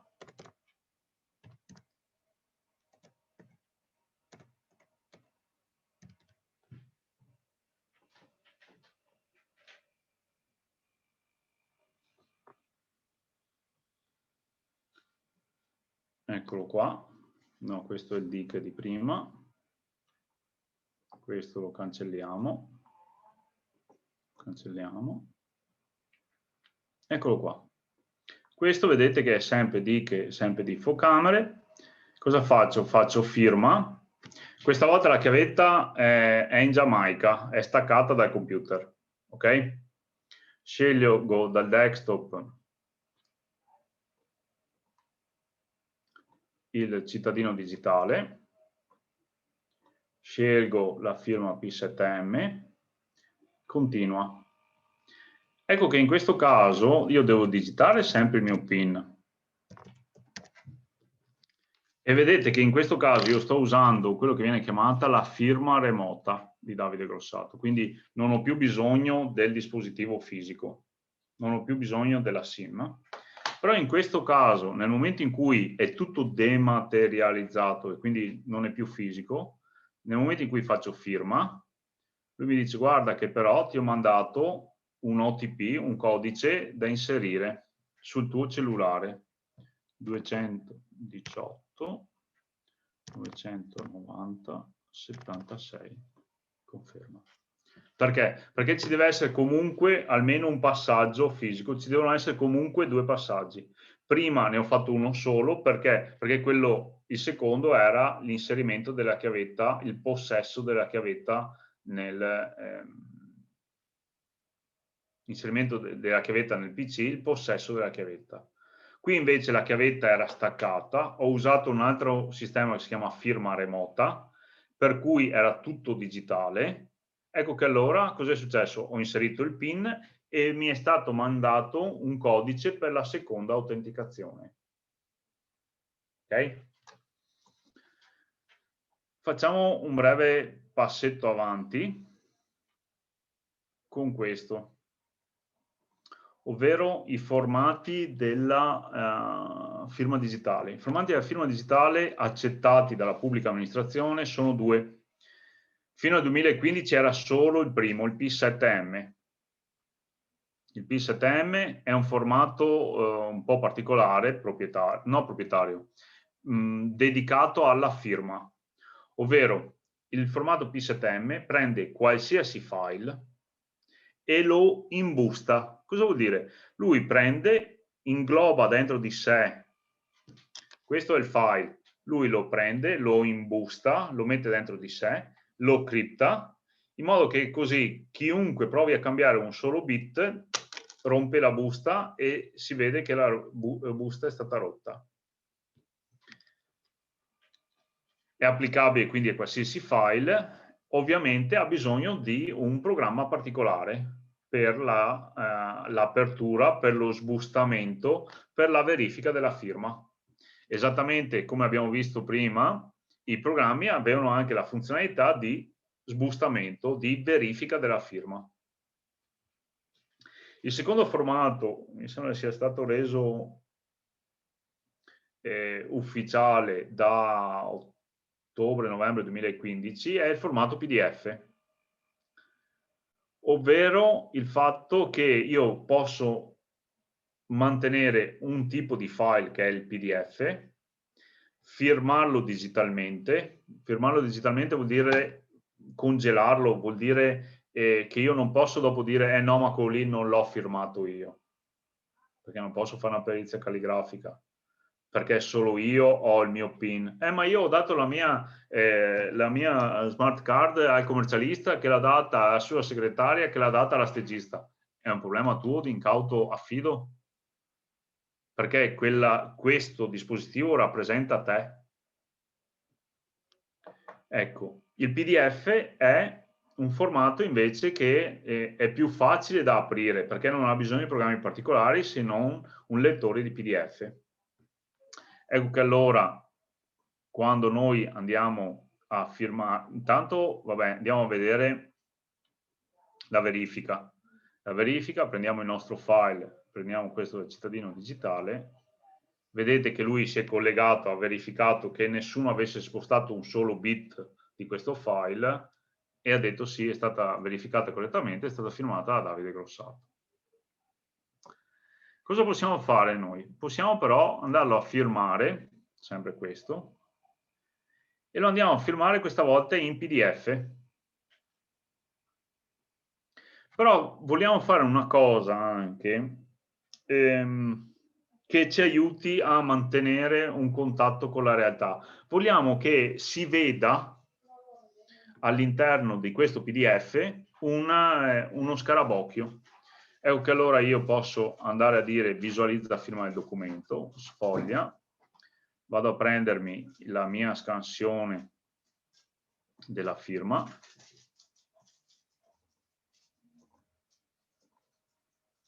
gli dico dove applicarla,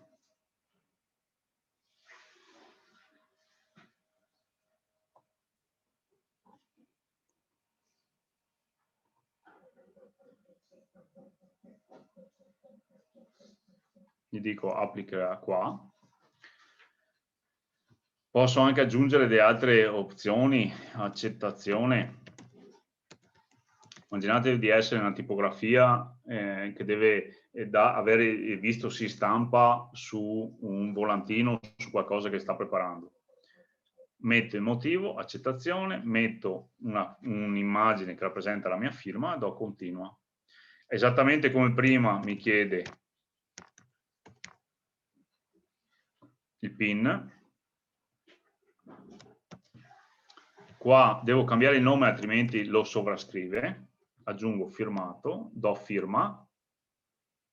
Mi manda, perché stiamo utilizzando la firma remota, quindi per avere i due livelli, mi manda un codice tramite il cellulare.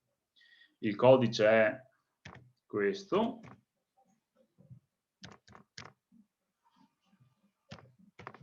Vedete che è sempre diverso, intanto cambia ogni volta. Torna alla home e vedete che questa volta non è cambiata il tipo di icona, è solo cambiato il nome perché io ho deciso di cambiarlo il nome. Quindi non ho più bisogno del programma specifico per aprirlo, ma posso fare semplicemente doppio clic e aprirlo. Vedete che le firme sono state verificate, firmato, tutte le firme sono valide e qua è stata aggiunta anche una patch, una sovraimpressione della scansione di una mia firma, firmato digitalmente da Davide Grossato, motivo dell'accettazione con 3C, si vede che è un'accettazione molto forte, data e ora della firma, e per dare un aiuto a noi esseri umani a vedere qualcosa di familiare è stata messa anche la scansione della firma. Ok? Anche qui, come si ottiene la firma digitale? Esattamente come si ottiene lo SPID, ovvero c'è un primo passaggio in cui bisogna compilare una serie di dati, poi c'è un passaggio dove c'è il riconoscimento da parte di un Registration Authority Operator o da un incaricato della registrazione. Una volta che una persona umana vi ha guardato negli occhi, ha visto il documento e ha detto sì, siete voi, può avvenire il rilascio della firma digitale.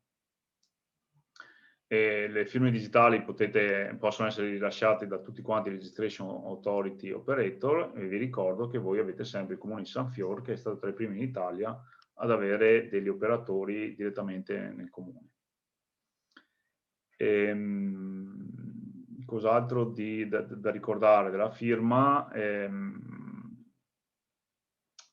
La firma è uno strumento molto importante, soprattutto nelle attività commerciali, nelle attività lavorative, però adesso sta cominciando a entrare anche nella parte relativa ai rapporti tra privati. Immaginatevi per esempio, non so, che il vostro amministratore di condominio vi manda il regolamento da sottoscrivere. Voi potete sottoscriverlo digitalmente, io l'ho fatto. Ed è valido, perché se è valido nei confronti della pubblica amministrazione è valido anche tra privati. E la firma digitale va in stretta coppia con un altro strumento, che è questo qua, che è quello della posta elettronica certificata. Ovvero, adesso, a parte tutti questi movimenti qua, risulta molto più semplice mostrarla. La PEC è un qualcosa che meriterebbe un discorso a sé, di cui parlare 2 ore, perché è un qualcosa relativo alla posta elettronica. La PEC però è un altro tassello fondamentale tra gli strumenti necessari per completare i rapporti tra aziende, tra privati e aziende, tra privati e pubblica amministrazione. E perché? Perché mentre la firma digitale garantisce quello che abbiamo visto prima, cioè garantisce che questo documento l'ho firmato io, che questo documento non è stato firmato, che è valido legalmente, la PEC garantisce il trasferimento, garantisce che una cosa è partita da me ed è arrivata a qualcun altro. In particolare, cos'è che garantisce? Garantisce che quando io vado a comporre un messaggio e lo mando, non so, a un'altra PEC, la mando sempre alla mia, vediamo se riesco, no, la mando alla mia personale, perché io ho la PEC aziendale e ho la PEC personale. Oggetto messaggio di test e allego che cosa? Vado a legare dal mio desktop il mio file firmato digitalmente o in formato PSTM o in formato PDF, do apri, come da accordi invio il file allegato. Immaginate di dover partecipare a un bando di gara per l'assegnazione di un alloggio ATER. Immaginatevi di dover partecipare a un bando di gara per una borsa di studio per vostro figlio. Immaginatevi a dover trasferire dei documenti per ottenere i boni mensa. L'allegato firmato digitalmente garantisce che l'avete firmato voi, che nessuno l'ha firmato, che è esattamente quello che avete firmato. Però il fatto che questo avvenga spedito entro i termini, che voi effettivamente l'avete spedito, eccetera, cos'è che viene garantito? Dalla PEC. Perché viene garantito dalla PEC? Perché dietro alla PEC ci sono tutti i meccanismi di riconoscimento che già abbiamo visto per cosa? Per lo SPID, per la firma digitale, ovvero dietro ogni PEC c'è un documento di una persona fisica. Io per quello della società ho dovuto lasciare il mio documento come rappresentante legale. Mentre dietro alla mail di grossato@gmail ci potrebbe essere anche un ladro afghano, no, voi non lo sapete. Dietro a una PEC c'è una persona fisica che ha lasciato dei documenti. Io rilascio tantissime PEC, come società lavoriamo proprio nell'ambito dei servizi internet, servizi di sicurezza e servizi dell'autenticazione. Ecco che allora cosa succede? Io prendo e invio, adesso sarà qua sotto, invio la mia mail. Cosa succede? Succede che nel momento in cui io invio una PEC, una posta elettronica certificata, a un'altra PEC, ho due risultati. Il primo, l'avete visto subito, l'accettazione, ovvero il provider, il notaio terzo, la Certification Authority, dice sì, ho ricevuto il tuo messaggio. Attenzione, non ha detto l'ho recapitato. L'ho ricevuto, l'ho preso in pancia io, l'ho preso in carico io. Tra un attimo arriva anche il secondo messaggio, vedete che c'è un minuto, perché che è quello invece di consegna. Attenzione che io ho mandato il messaggio ed l'ho depositato dentro la casella del destinatario. E vi dirò di più, nel messaggio di consegna c'è anche il messaggio originale. Come d'accordo, invio il file in allegato. Vedete che anche questa è una cosa molto più forte rispetto alla relativa controparte reale. Nella relativa parte reale qual è?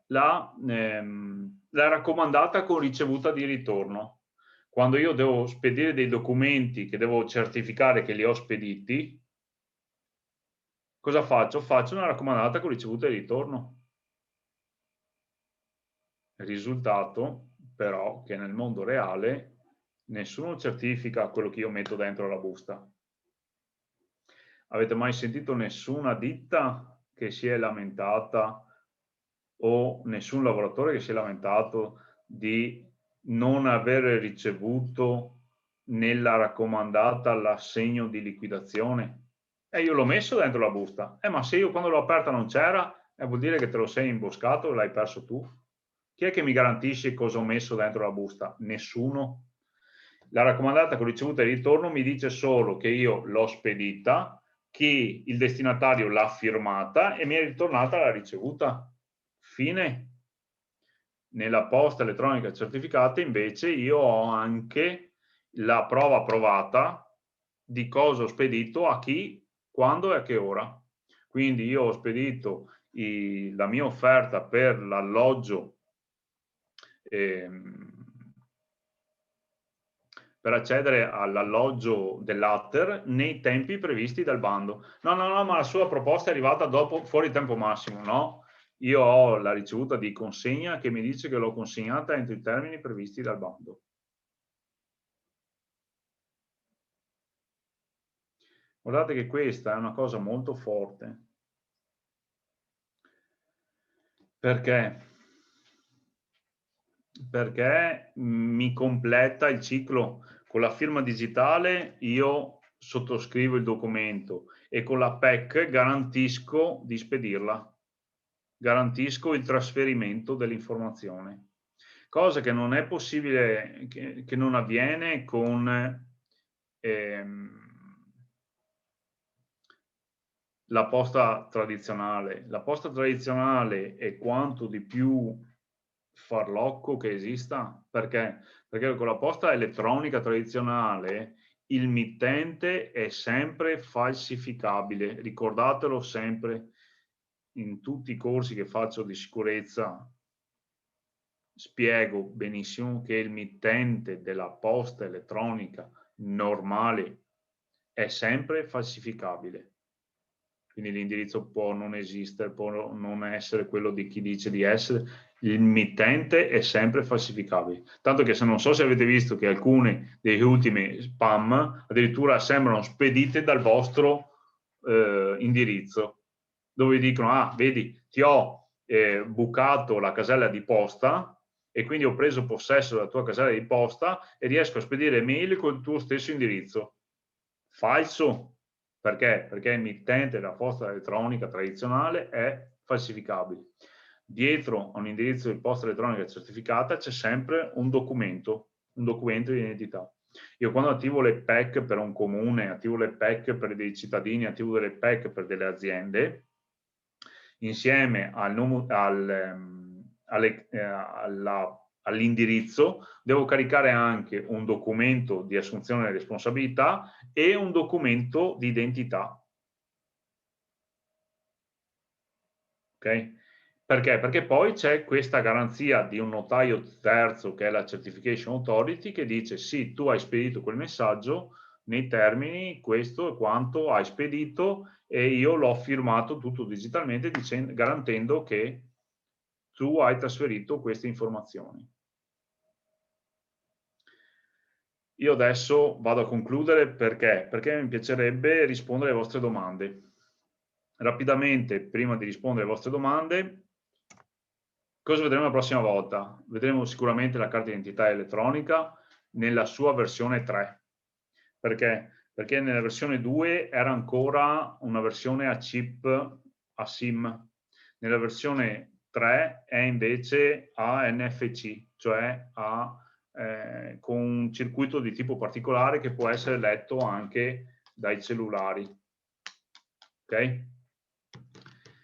E quindi vedremo la carta d'identità elettronica, come funziona, come viene emessa, cosa bisogna fare, eccetera, perché è l'ultimo tassello che manca, e poi soprattutto andremo a vedere i pagamenti.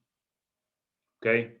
Andremo a vedere, vabbè, giusto per trasmettervi dei concetti dei pagamenti digitali tradizionali, di mercato, commerciali, ma soprattutto andremo finalmente a capire e vedere come funziona il livello, questa interfaccia che viene chiamata PagoPA, che è già stata introdotta da diversi anni, però è sempre stato complicata l'adozione, perché c'è una certa resistenza da parte delle pubbliche amministrazioni. Perché? Perché la resistenza all'innovazione, come abbiamo detto all'inizio, è naturale nell'essere umano. E questo però portava sempre a una serie di problemi. Non so se a voi è mai capitato di pagare una multa in un comune dove non siete residenti. Andate in ferie in Toscana, parcheggiate in un posto dove non avevate visto il divieto di sosta e ricevete una multa. Aiuto? Per pagare, no, io pago su questo IBAN, no, quello lì è quello dell'ufficio tributi, ma cosa mi dice? Su quale IBAN devo pagare? Deve chiamare i vigili, perché la pubblica la polizia municipale, perché loro sanno il loro IBAN. Chiami la polizia municipale e dicono: ah no, guardi, noi ci affidiamo alla ragioneria, devi chiamare la ragioneria. La ragioneria dice: allora, l'IBAN per i pagamenti delle multe di sosta è questo. Follia, follia.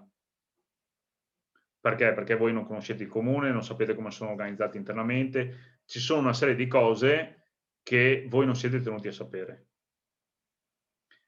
Ecco che finalmente c'è stato questo PagoPA, che rappresenta una piattaforma dove i comuni, le regioni e le province vanno a inserire i propri oggetti di riscossione. Voi semplicemente pagate attraverso il modo che ritenete più opportuno, andremo a vedere i vari modi, attraverso il cellulare, attraverso il conto corrente, attraverso 1000 modi, attraverso le banche, eccetera, e dopo in maniera trasparente, cioè in maniera sconosciuta a voi, perché a voi non interessa sapere come è gestita la busta dopo che l'avete depositata dentro la buca delle lettere. Cosa succede dopo che l'avete infilata nella buca delle lettere? Voi non interessa. La stessa cosa, voi non interessa sapere qual è il conto corrente preciso su cui verrà versato la multa che avete pagato. A voi non interessa sapere qual è il conto corrente dell'ufficio tributi per ottenere i buoni mensa. Utilizzerete PagoPA.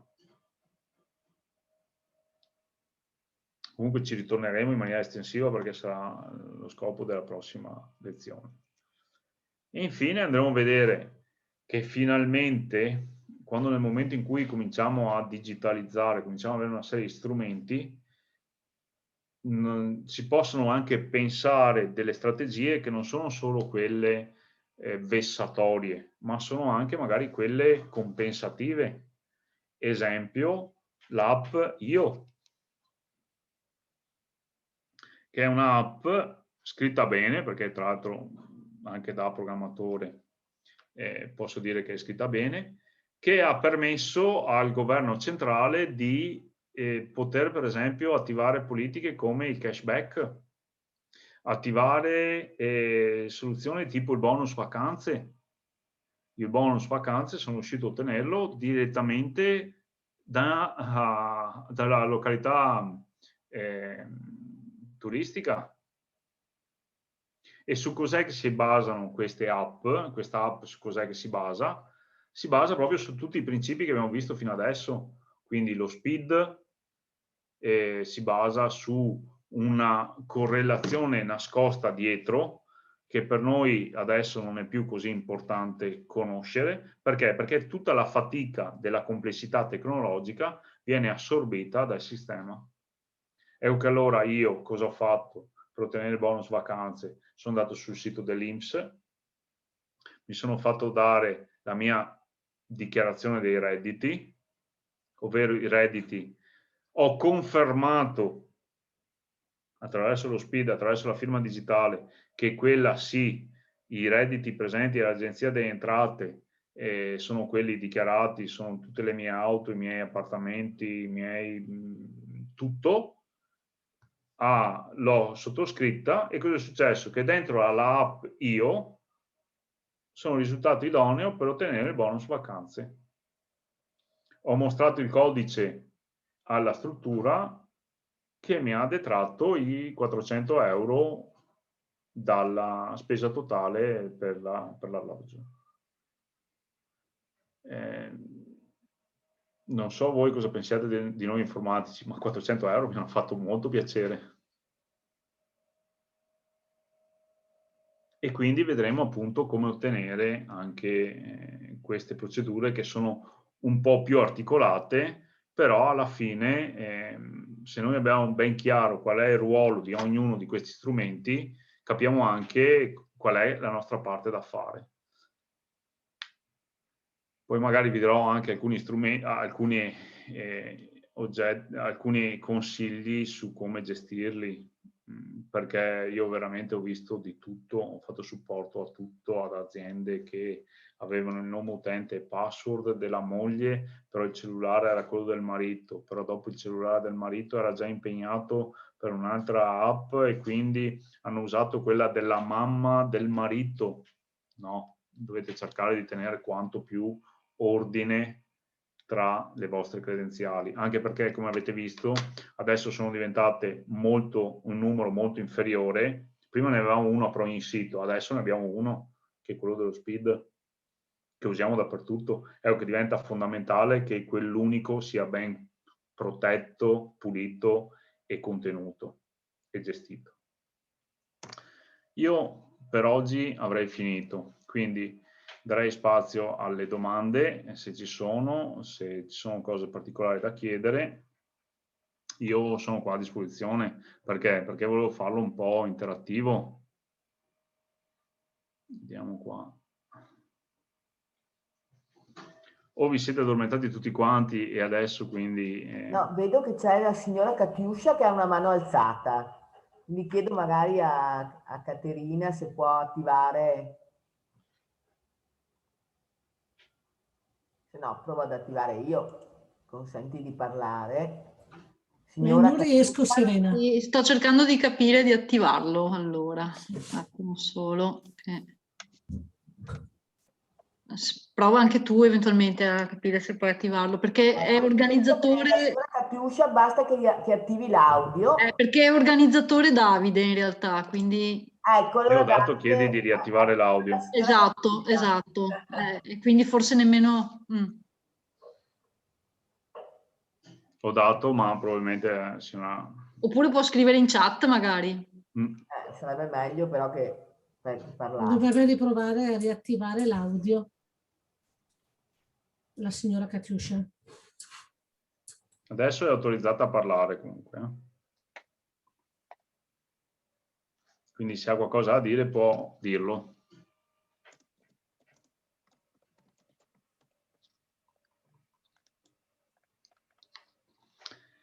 Altri, intanto, finché aspettiamo la signora Catiuscia.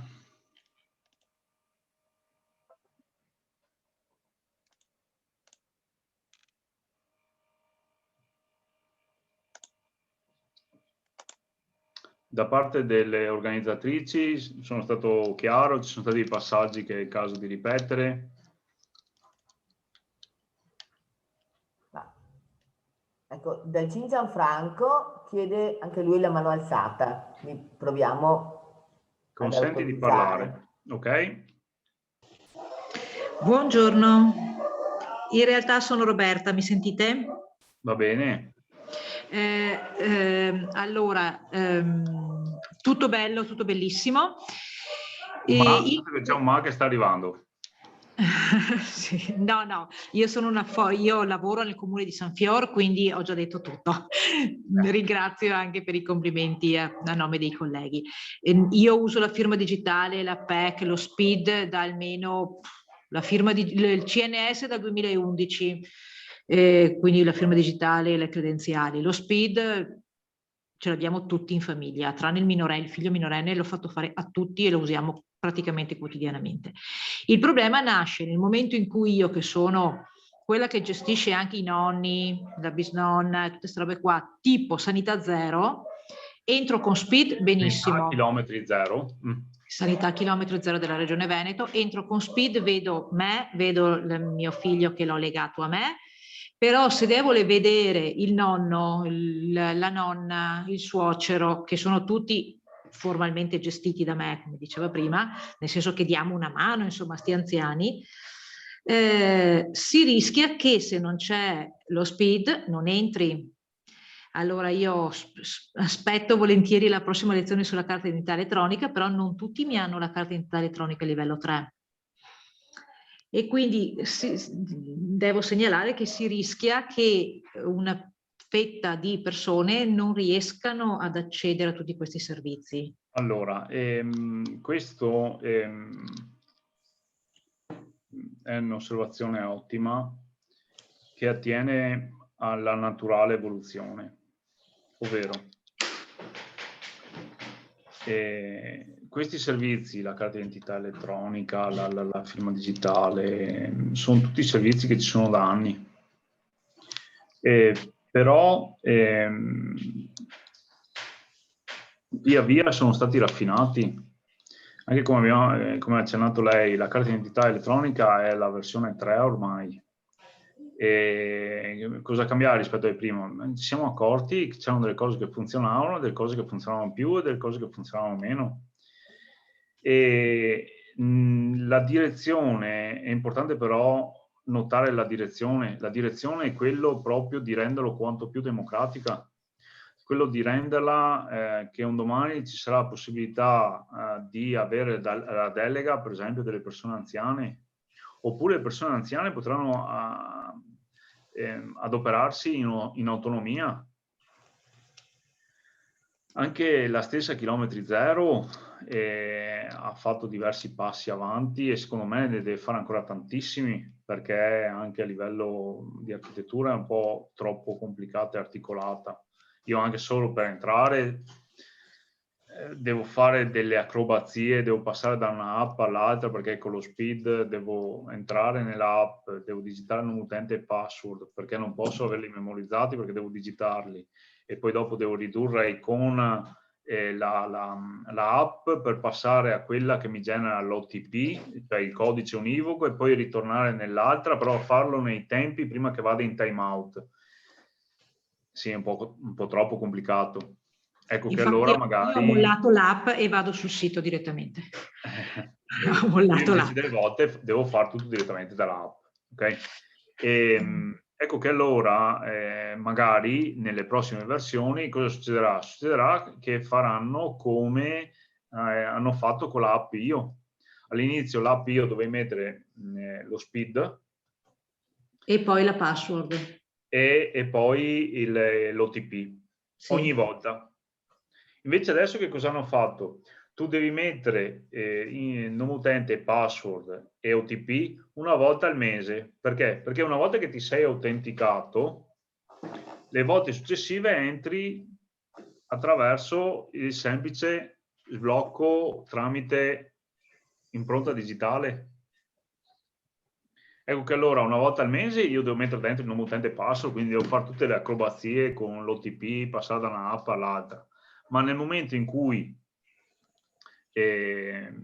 mi sono autenticato, per il mese successivo ho questa sessione aperta, si dice, per cui per entrare semplicemente uso le impronte digitali. E quindi è una naturale evoluzione. Un domani lei avrà tutto sotto controllo attraverso un'unica app, magari dentro all'app io verranno integrati anche i servizi che adesso sono di sanità a chilometri zero, potrà prenotare i vaccini. Sì, sì. Per me è importante invece notare proprio la direzione che è stata presa, che è quella di avere questa volontà di gestire, di fare, di semplificare la vita. Dopo le prime volte io sono il primo a dire ma io ero abituato ad andare all'ufficio tributi, fare 2 ciacole con Mario che mi compilava l'IMU e io andavo in posta, aspettavo il mio turno in posta e pagavo l'IMU. Sì, no, questo è per chi è abituato così è un salto triplo carpiato procurarsi lo SPID, trovare il tabaccaio che faccia il riconoscimento, capire il meccanismo della doppia autenticazione, eccetera. È normale, io capisco benissimo, però se non lo fa il signor Gino di 80 anni, lo farà suo figlio. Ma esattamente come fa che lo porta in farmacia, come lo porta dal dottore.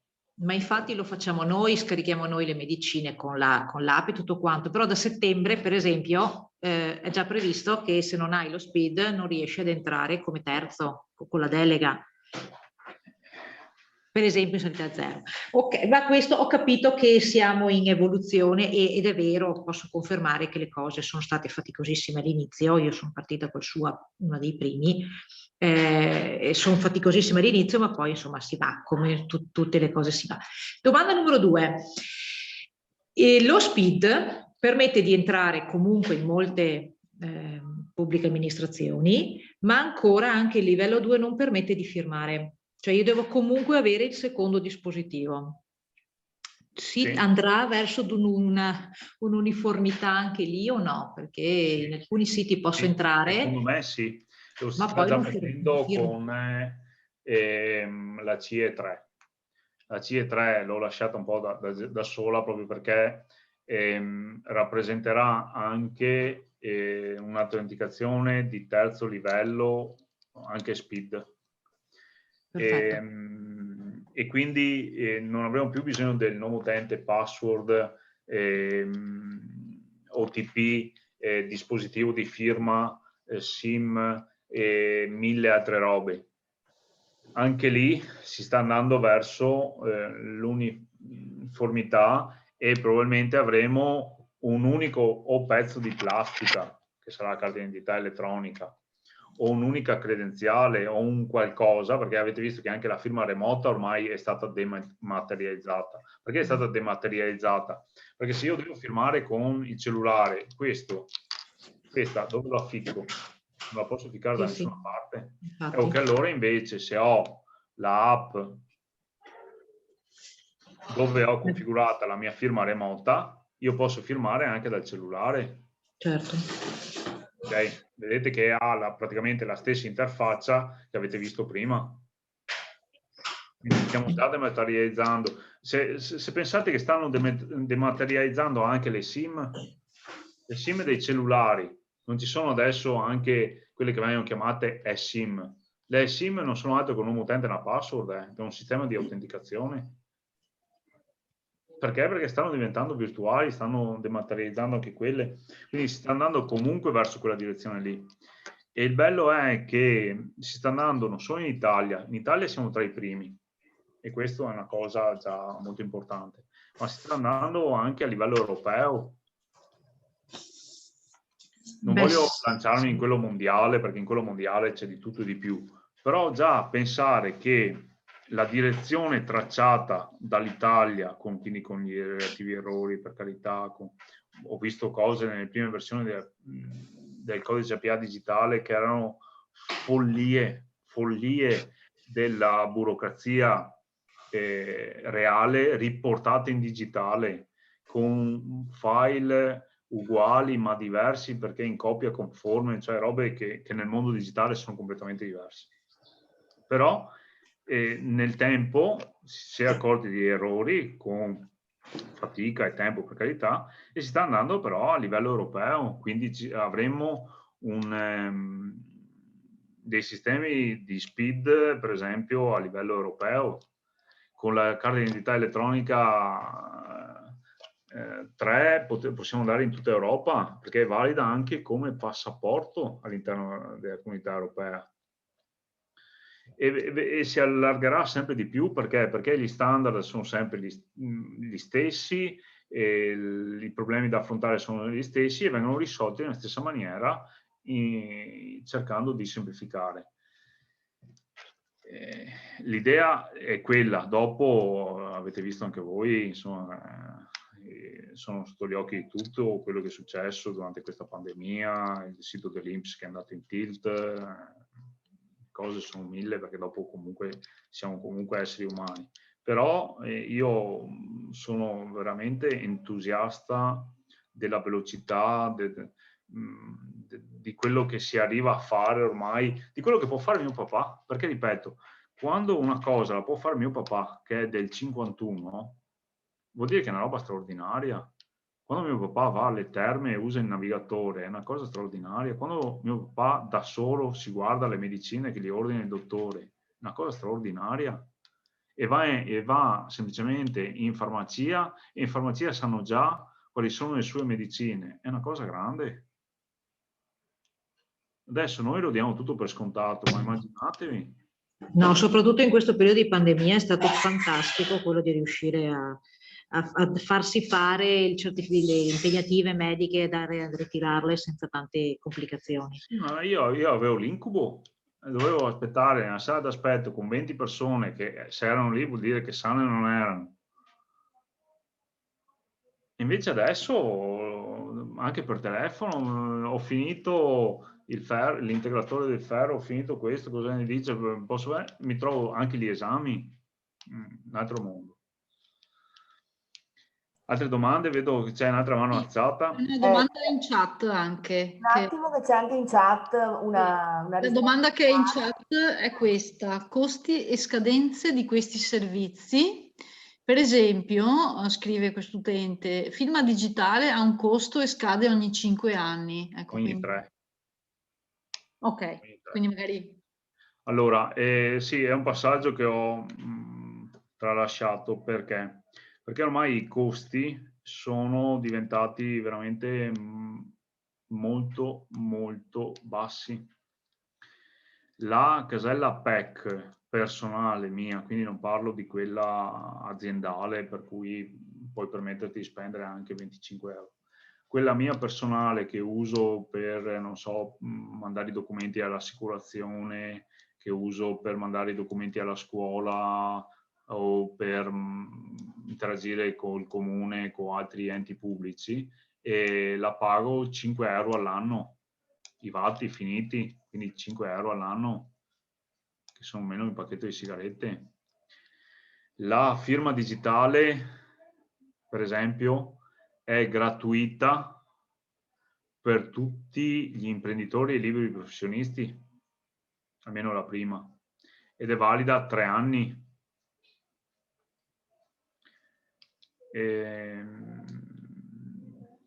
Lo SPID è gratuito o ci sono costi tipo di segreteria, di bollo, quando abbiamo attivato quello di mia moglie abbiamo pagato 2,50 euro al tabacchino, al tabaccaio, per il lavoro che ha fatto di riconoscimento fisico. Quindi veramente stiamo parlando che nel momento in cui io anche, invece di fare 2 raccomandate che costano più di 5 euro, ho già guadagnato il prezzo, il costo della PEC.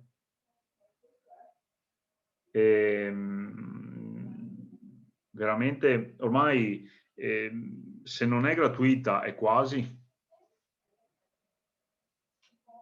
Ripeto, l'attivazione dello SPID l'abbiamo pagata 2,50 € e normalmente valgono 3 anni. Perché valgono 3 anni? Perché gli standard in 3 anni possono cambiare molto e quindi possono cambiare anche gli standard di sicurezza, i protocolli usati, eccetera, eccetera. Quindi, per esempio, questo è un consiglio che do io sempre agli imprenditori che ha la firma digitale, invece di rinnovarla alla scadenza, io consiglio proprio di rifarla. Perché? Perché il rinnovo dice che praticamente la Registration Authority conferma che quella firma è ancora tua per altri 3 anni, per esempio. Però cosa succede? Succede che nel frattempo, come avete visto, il lettore si deteriora, la SIM non si legge più, la chiavetta invece di essere 1 giga è 5 giga, è 12 giga, è 16 giga, è 20 giga, insomma, passando 3 anni in informatica sono 30 anni in vita normale e quindi conviene rifarla perché magari il lettore è più sottile, è più leggero, sparisce. Le ultime firme digitali io non le faccio più, non vado più a ritirarle in Camera di Commercio da Registration Authority Operator, le faccio tutte online. Perché? Perché dopo abbiamo smaterializzato la firma e facciamo solo firme remote. Il costo della firma remota è di 15 € se non è gratuita. Quindi veramente stiamo parlando di costi, sì, molto più bassi di un aperitivo, di qualsiasi cosa. I vantaggi sono enormemente più alti rispetto al costo. Perché? Perché rendendo tutto più facile risparmiamo tempo, risparmiamo code, 1000 cose risparmiamo. E già, ma anche solo il telepass, ma il telepass lo uso 2 volte all'anno, sì, però quanto costa l'ora che sei rimasto in coda per uscire? Noi non ci diamo un costo, però anche le nostre ore passate in coda hanno un costo. L'ora passata in sala d'attesa del dottore per farmi prescrivere la medicina, chi è che me la ripaga? E se mi ammalo e dopo sto a casa una settimana dal lavoro, chi è che mi ripaga quella settimana in cui io sono stato malato perché sono andato nella sala d'aspetto del dottore dove erano tutti ammalati di influenza? Ben più dei 5 €, dei 2,50 € e così via. Addirittura lo SPID può essere gratuito se tu hai già la firma digitale e quindi c'è già stato un punto in cui hai avuto il riconoscimento tra 3 persone e documento, lo SPID è gratuito. Perché? Perché non c'è nessuno che deve fare questo riconoscimento. Il riconoscimento avviene tramite la firma digitale. Tu firmi i documenti digitalmente con una firma digitale alla cui base c'è stato qualcuno che ti ha riconosciuto di fronte a dei documenti.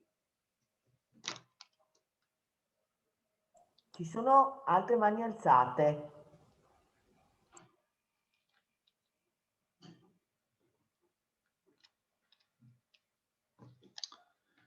Ho abilitato i microfoni anche alle altre mani alzate.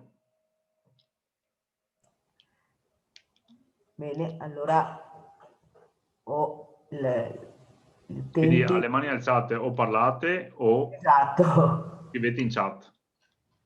Cioè L-87289. Che è il PIN del bancomat. Ecco, tutti i PIN sono normalmente di 6 cifre. Anche qua non mettete per carità 1, 2, 3, 4, 5, 6. Mettete magari una data vostra importante, però in formato americano, quindi anno, mese, anno, scusate, anno, mese e giorno. E soprattutto non scrivetele appiccicandole sopra al bancomat o alla firma digitale o al dispositivo.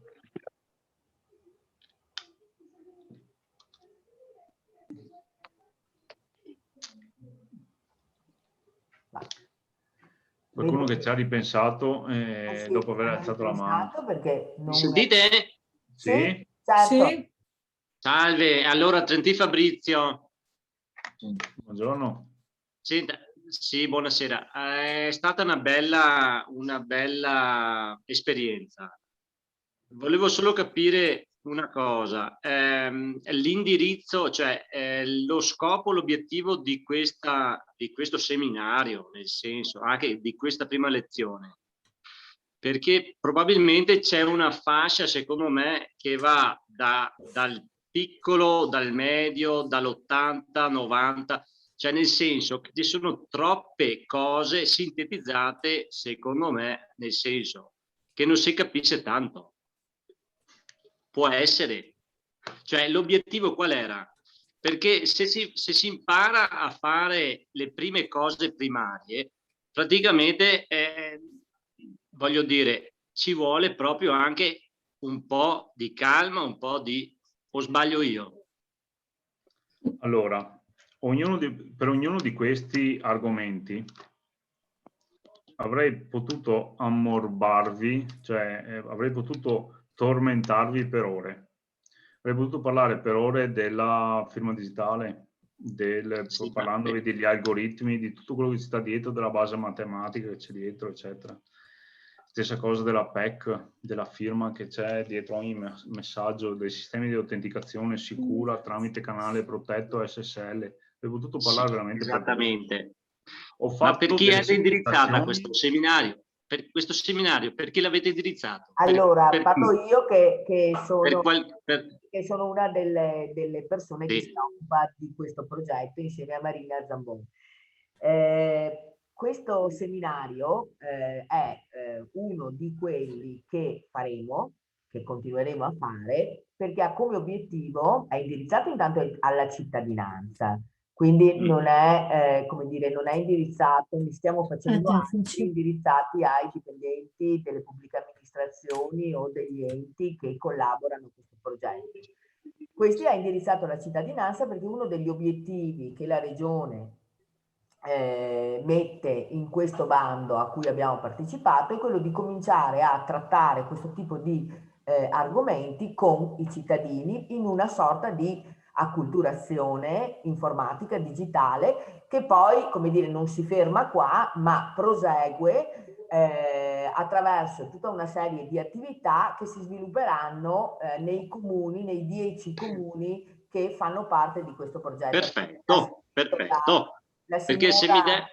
La signora responsabile, una delle responsabili del comune di San Fior, che è uno di quelli che siamo tra l'altro più all'avanguardia, ciascuno di questi comuni a Conegliano e in ciascuno di questi comuni sarà attivato proprio all'interno nei comuni, all'interno delle biblioteche, a Conegliano in una sede apposita, una palestra digitale fornita di postazioni e anche per un tot di ore settimanali di un animatore digitale a supporto dei cittadini che hanno difficoltà a fare questo tipo di come dire, operazioni, per cui per fare lo SPID, per i pagamenti pago PA, per tutta una serie di attività. E una serie di attività come questo verranno portate anche nei singoli comuni.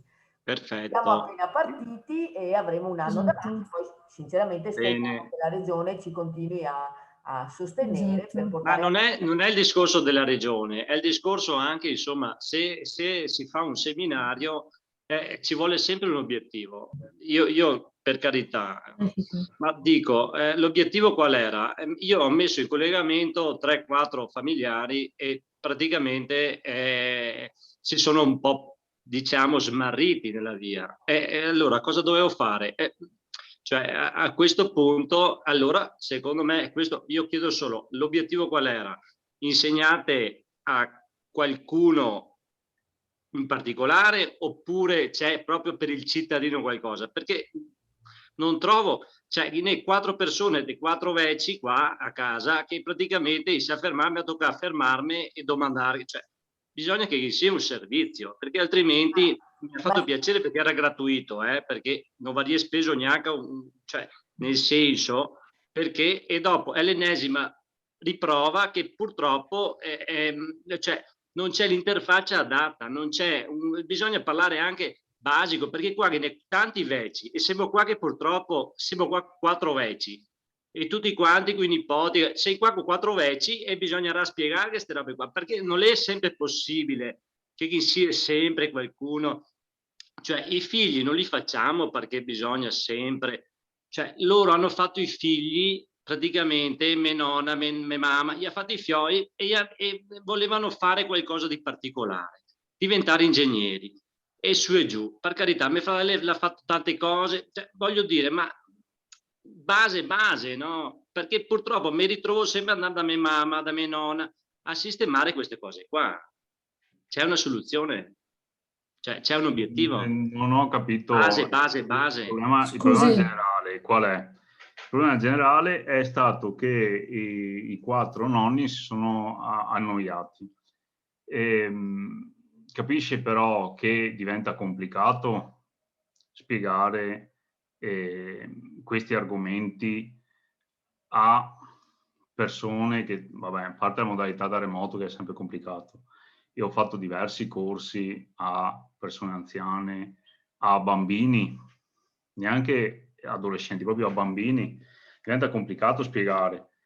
E ho visto che l'unica maniera che funziona è quella di mostrare come funziona. E avete visto che quello che ho fatto, mi sono collegato, mi sono entrato un utente e passo. Purtroppo però, base, di cosa si occupa lei? C'è un livello sotto il quale, per cui è impossibile scendere. Io posso ripetere lo stesso concetto in 20 maniere diverse, utilizzando ogni volta parole diverse. Però sotto un certo livello, se uno non sa cos'è una tastiera, cioè non posso spiegargliela io. Sì, beh, va bene, dai, ok. Però quindi, è chiaro che capisce che lei è consapevole che... Signore, e lei è residente in che comune? Ma ascolti, ma io non ho... No, nel senso che le dico, se è residente a Conegliano... Non le mandiamo a polizia municipale, Era solo ma per no, dire, ma anche se me la mandate non c'è nessun problema, nel senso, no, a Susegana. E li facciamo noi senza bisogno che, capito? Nel senso che chiaramente noi come servizio stiamo facendo le iscrizioni alle mense, ai centri estivi, ai trasporti, gli SPID, il pago PA, tutte queste cose le facciamo chiaramente per tutte le persone che non ce la fanno. Però va bene, io stavo solo...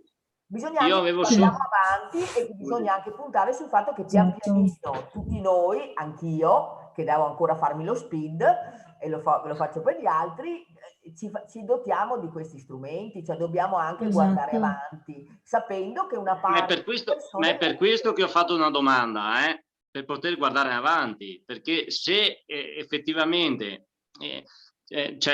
allora bisogna fare un iter, cioè un po' più lungo, perché a me dispiace veramente, perché praticamente, scusi, è il discorso proprio di persone che sono più vecchie di me, mia mamma, me no, chi è più intelligente di me, cioè nel senso tirerebbero fuori delle cose ancora più belle di me, nel senso sono solo bloccati, hanno avuto un percorso nella loro storia e bloccati e andate avanti a lavorare come i disperati. Il Veneto è bravo e su e giù, nel senso, no?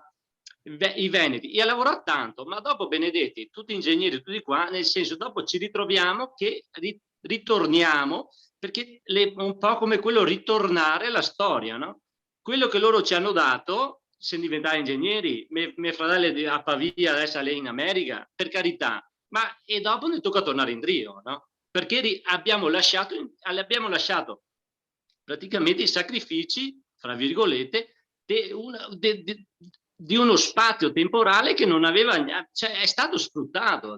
Per cui io dico, il servizio al cittadino, per carità, ci vuole, ma bisogna che ci fa, altrimenti, perché l'università, gli anziani, ci sono altri step, ci sono altre persone che hanno, ma sta università minima del comune che fa, questa l'ha da essere, e cioè altro non ha da fare, l'ha da recuperare tutto quello che è stato fatto, tutto lo spazio che è stato di tutte le persone che hanno lavorato, si sono sacrificati i poretti qua, perché dopo che ne ha Gazaia che fa tutte, che porete il dis, ma ya lavorare sti benedetti qua, ste persone, ste famiglie lavorare. Cioè, dopo che fosse a dividere perché non era più agricoltura, abbiamo capito il punto. Benedetti, ma a lavorare. E adesso cosa che pensi? Ho capito il punto, grazie dell'intervento. Ciao. Trovo che questo sia importante perché comunque rispetto a niente, 2 incontri di 2 ore è sempre meglio che niente. Vabbè, ed è inserito soprattutto in un contesto più ampio. Scusatemi dell'intrusione, grazie.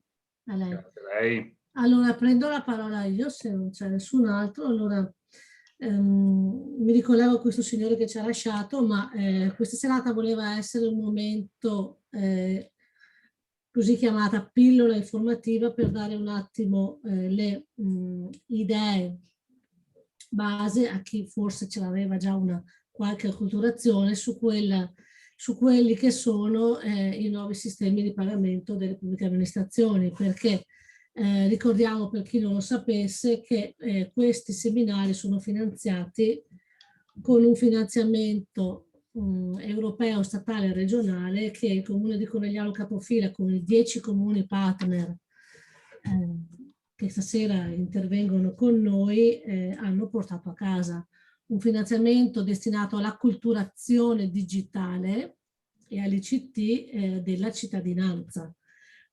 Ci saranno, come diceva prima la mia collega Serena, dei momenti sul territorio, nei singoli P3, di attività destinate alla cittadinanza, a cui si può rivolgere anche il nostro ascoltatore che non vedo più collegato, non so se c'è scollegato, in cui un animatore digitale si prenderà cura delle sue richieste del singolo cittadino e l'aiuterà pian piano a diventare autonomo su quelle attività che possono essere la creazione dello SPID, la prenotazione del vaccino, lo scaricamento degli esami del sangue, l'estratto conto della banca, per fare un esempio semplice. Io direi che siamo andati anche un po' oltre l'orario che ci eravamo prefissati. Se non ci sono altre domande, vi saluto, chiuderei qui la serata, ringraziando l'ingegner Grossato della sua chiara esposizione, la dottoressa Caterina Munafò che nel frattempo ci ha raggiunto in qualità della formazione del servizio di formazione di T2I e che avrà l'incarico anche di esperto informatico della sede dell'Innovation Lab di Conegliano, ma farà poi anche dei momenti di acculturazione nei singoli P3, la dottoressa Alberta Batozzi di T2I e la collega Serena Cesca, che tutti conoscete, dell'Informa Giovani, Informa Città, progettualità del Comune di Conegliano.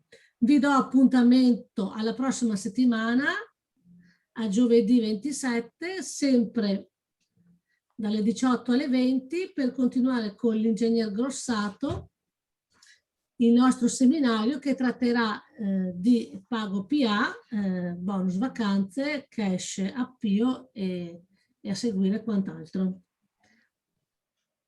Vi ringrazio per la vostra partecipazione e vi do appuntamento allora giovedì prossimo. Arrivederci, grazie a tutte. Marina, grazie. Volevo aggiungere, abbiamo messo in chat prima l'indirizzo, link per un questionario, no? Come già pianificato. Di gradimento. Ecco, per le persone che sono ancora collegate, magari qualcun altro lo ha visto e lo ha già fatto prima. Dallo chat. C'è questo, è in chat e quindi è possibile. Invitiamo tutti a compilarlo perché ci serve per rendicontare poi alla regione. Serena, non so se vuoi dire qualcosa. Non c'è più. Ecco. L'ho incollato nuovamente così se si apre la chat Io Ecco. saluto anch'io e adesso stavo salvando il link del questionario perché così magari lo mando a quelli che Sì, che non l'hanno visto prima. che non l'avranno compilato, in modo da acquisirlo. Vi saluto tutti e vi ringrazio. Grazie a tutti. Anche il professor, il dottor Grossato, la pazienza anche nelle risposte. Buona serata a tutti. Alla prossima. Arrivederci, buona serata. Arrivederci, grazie.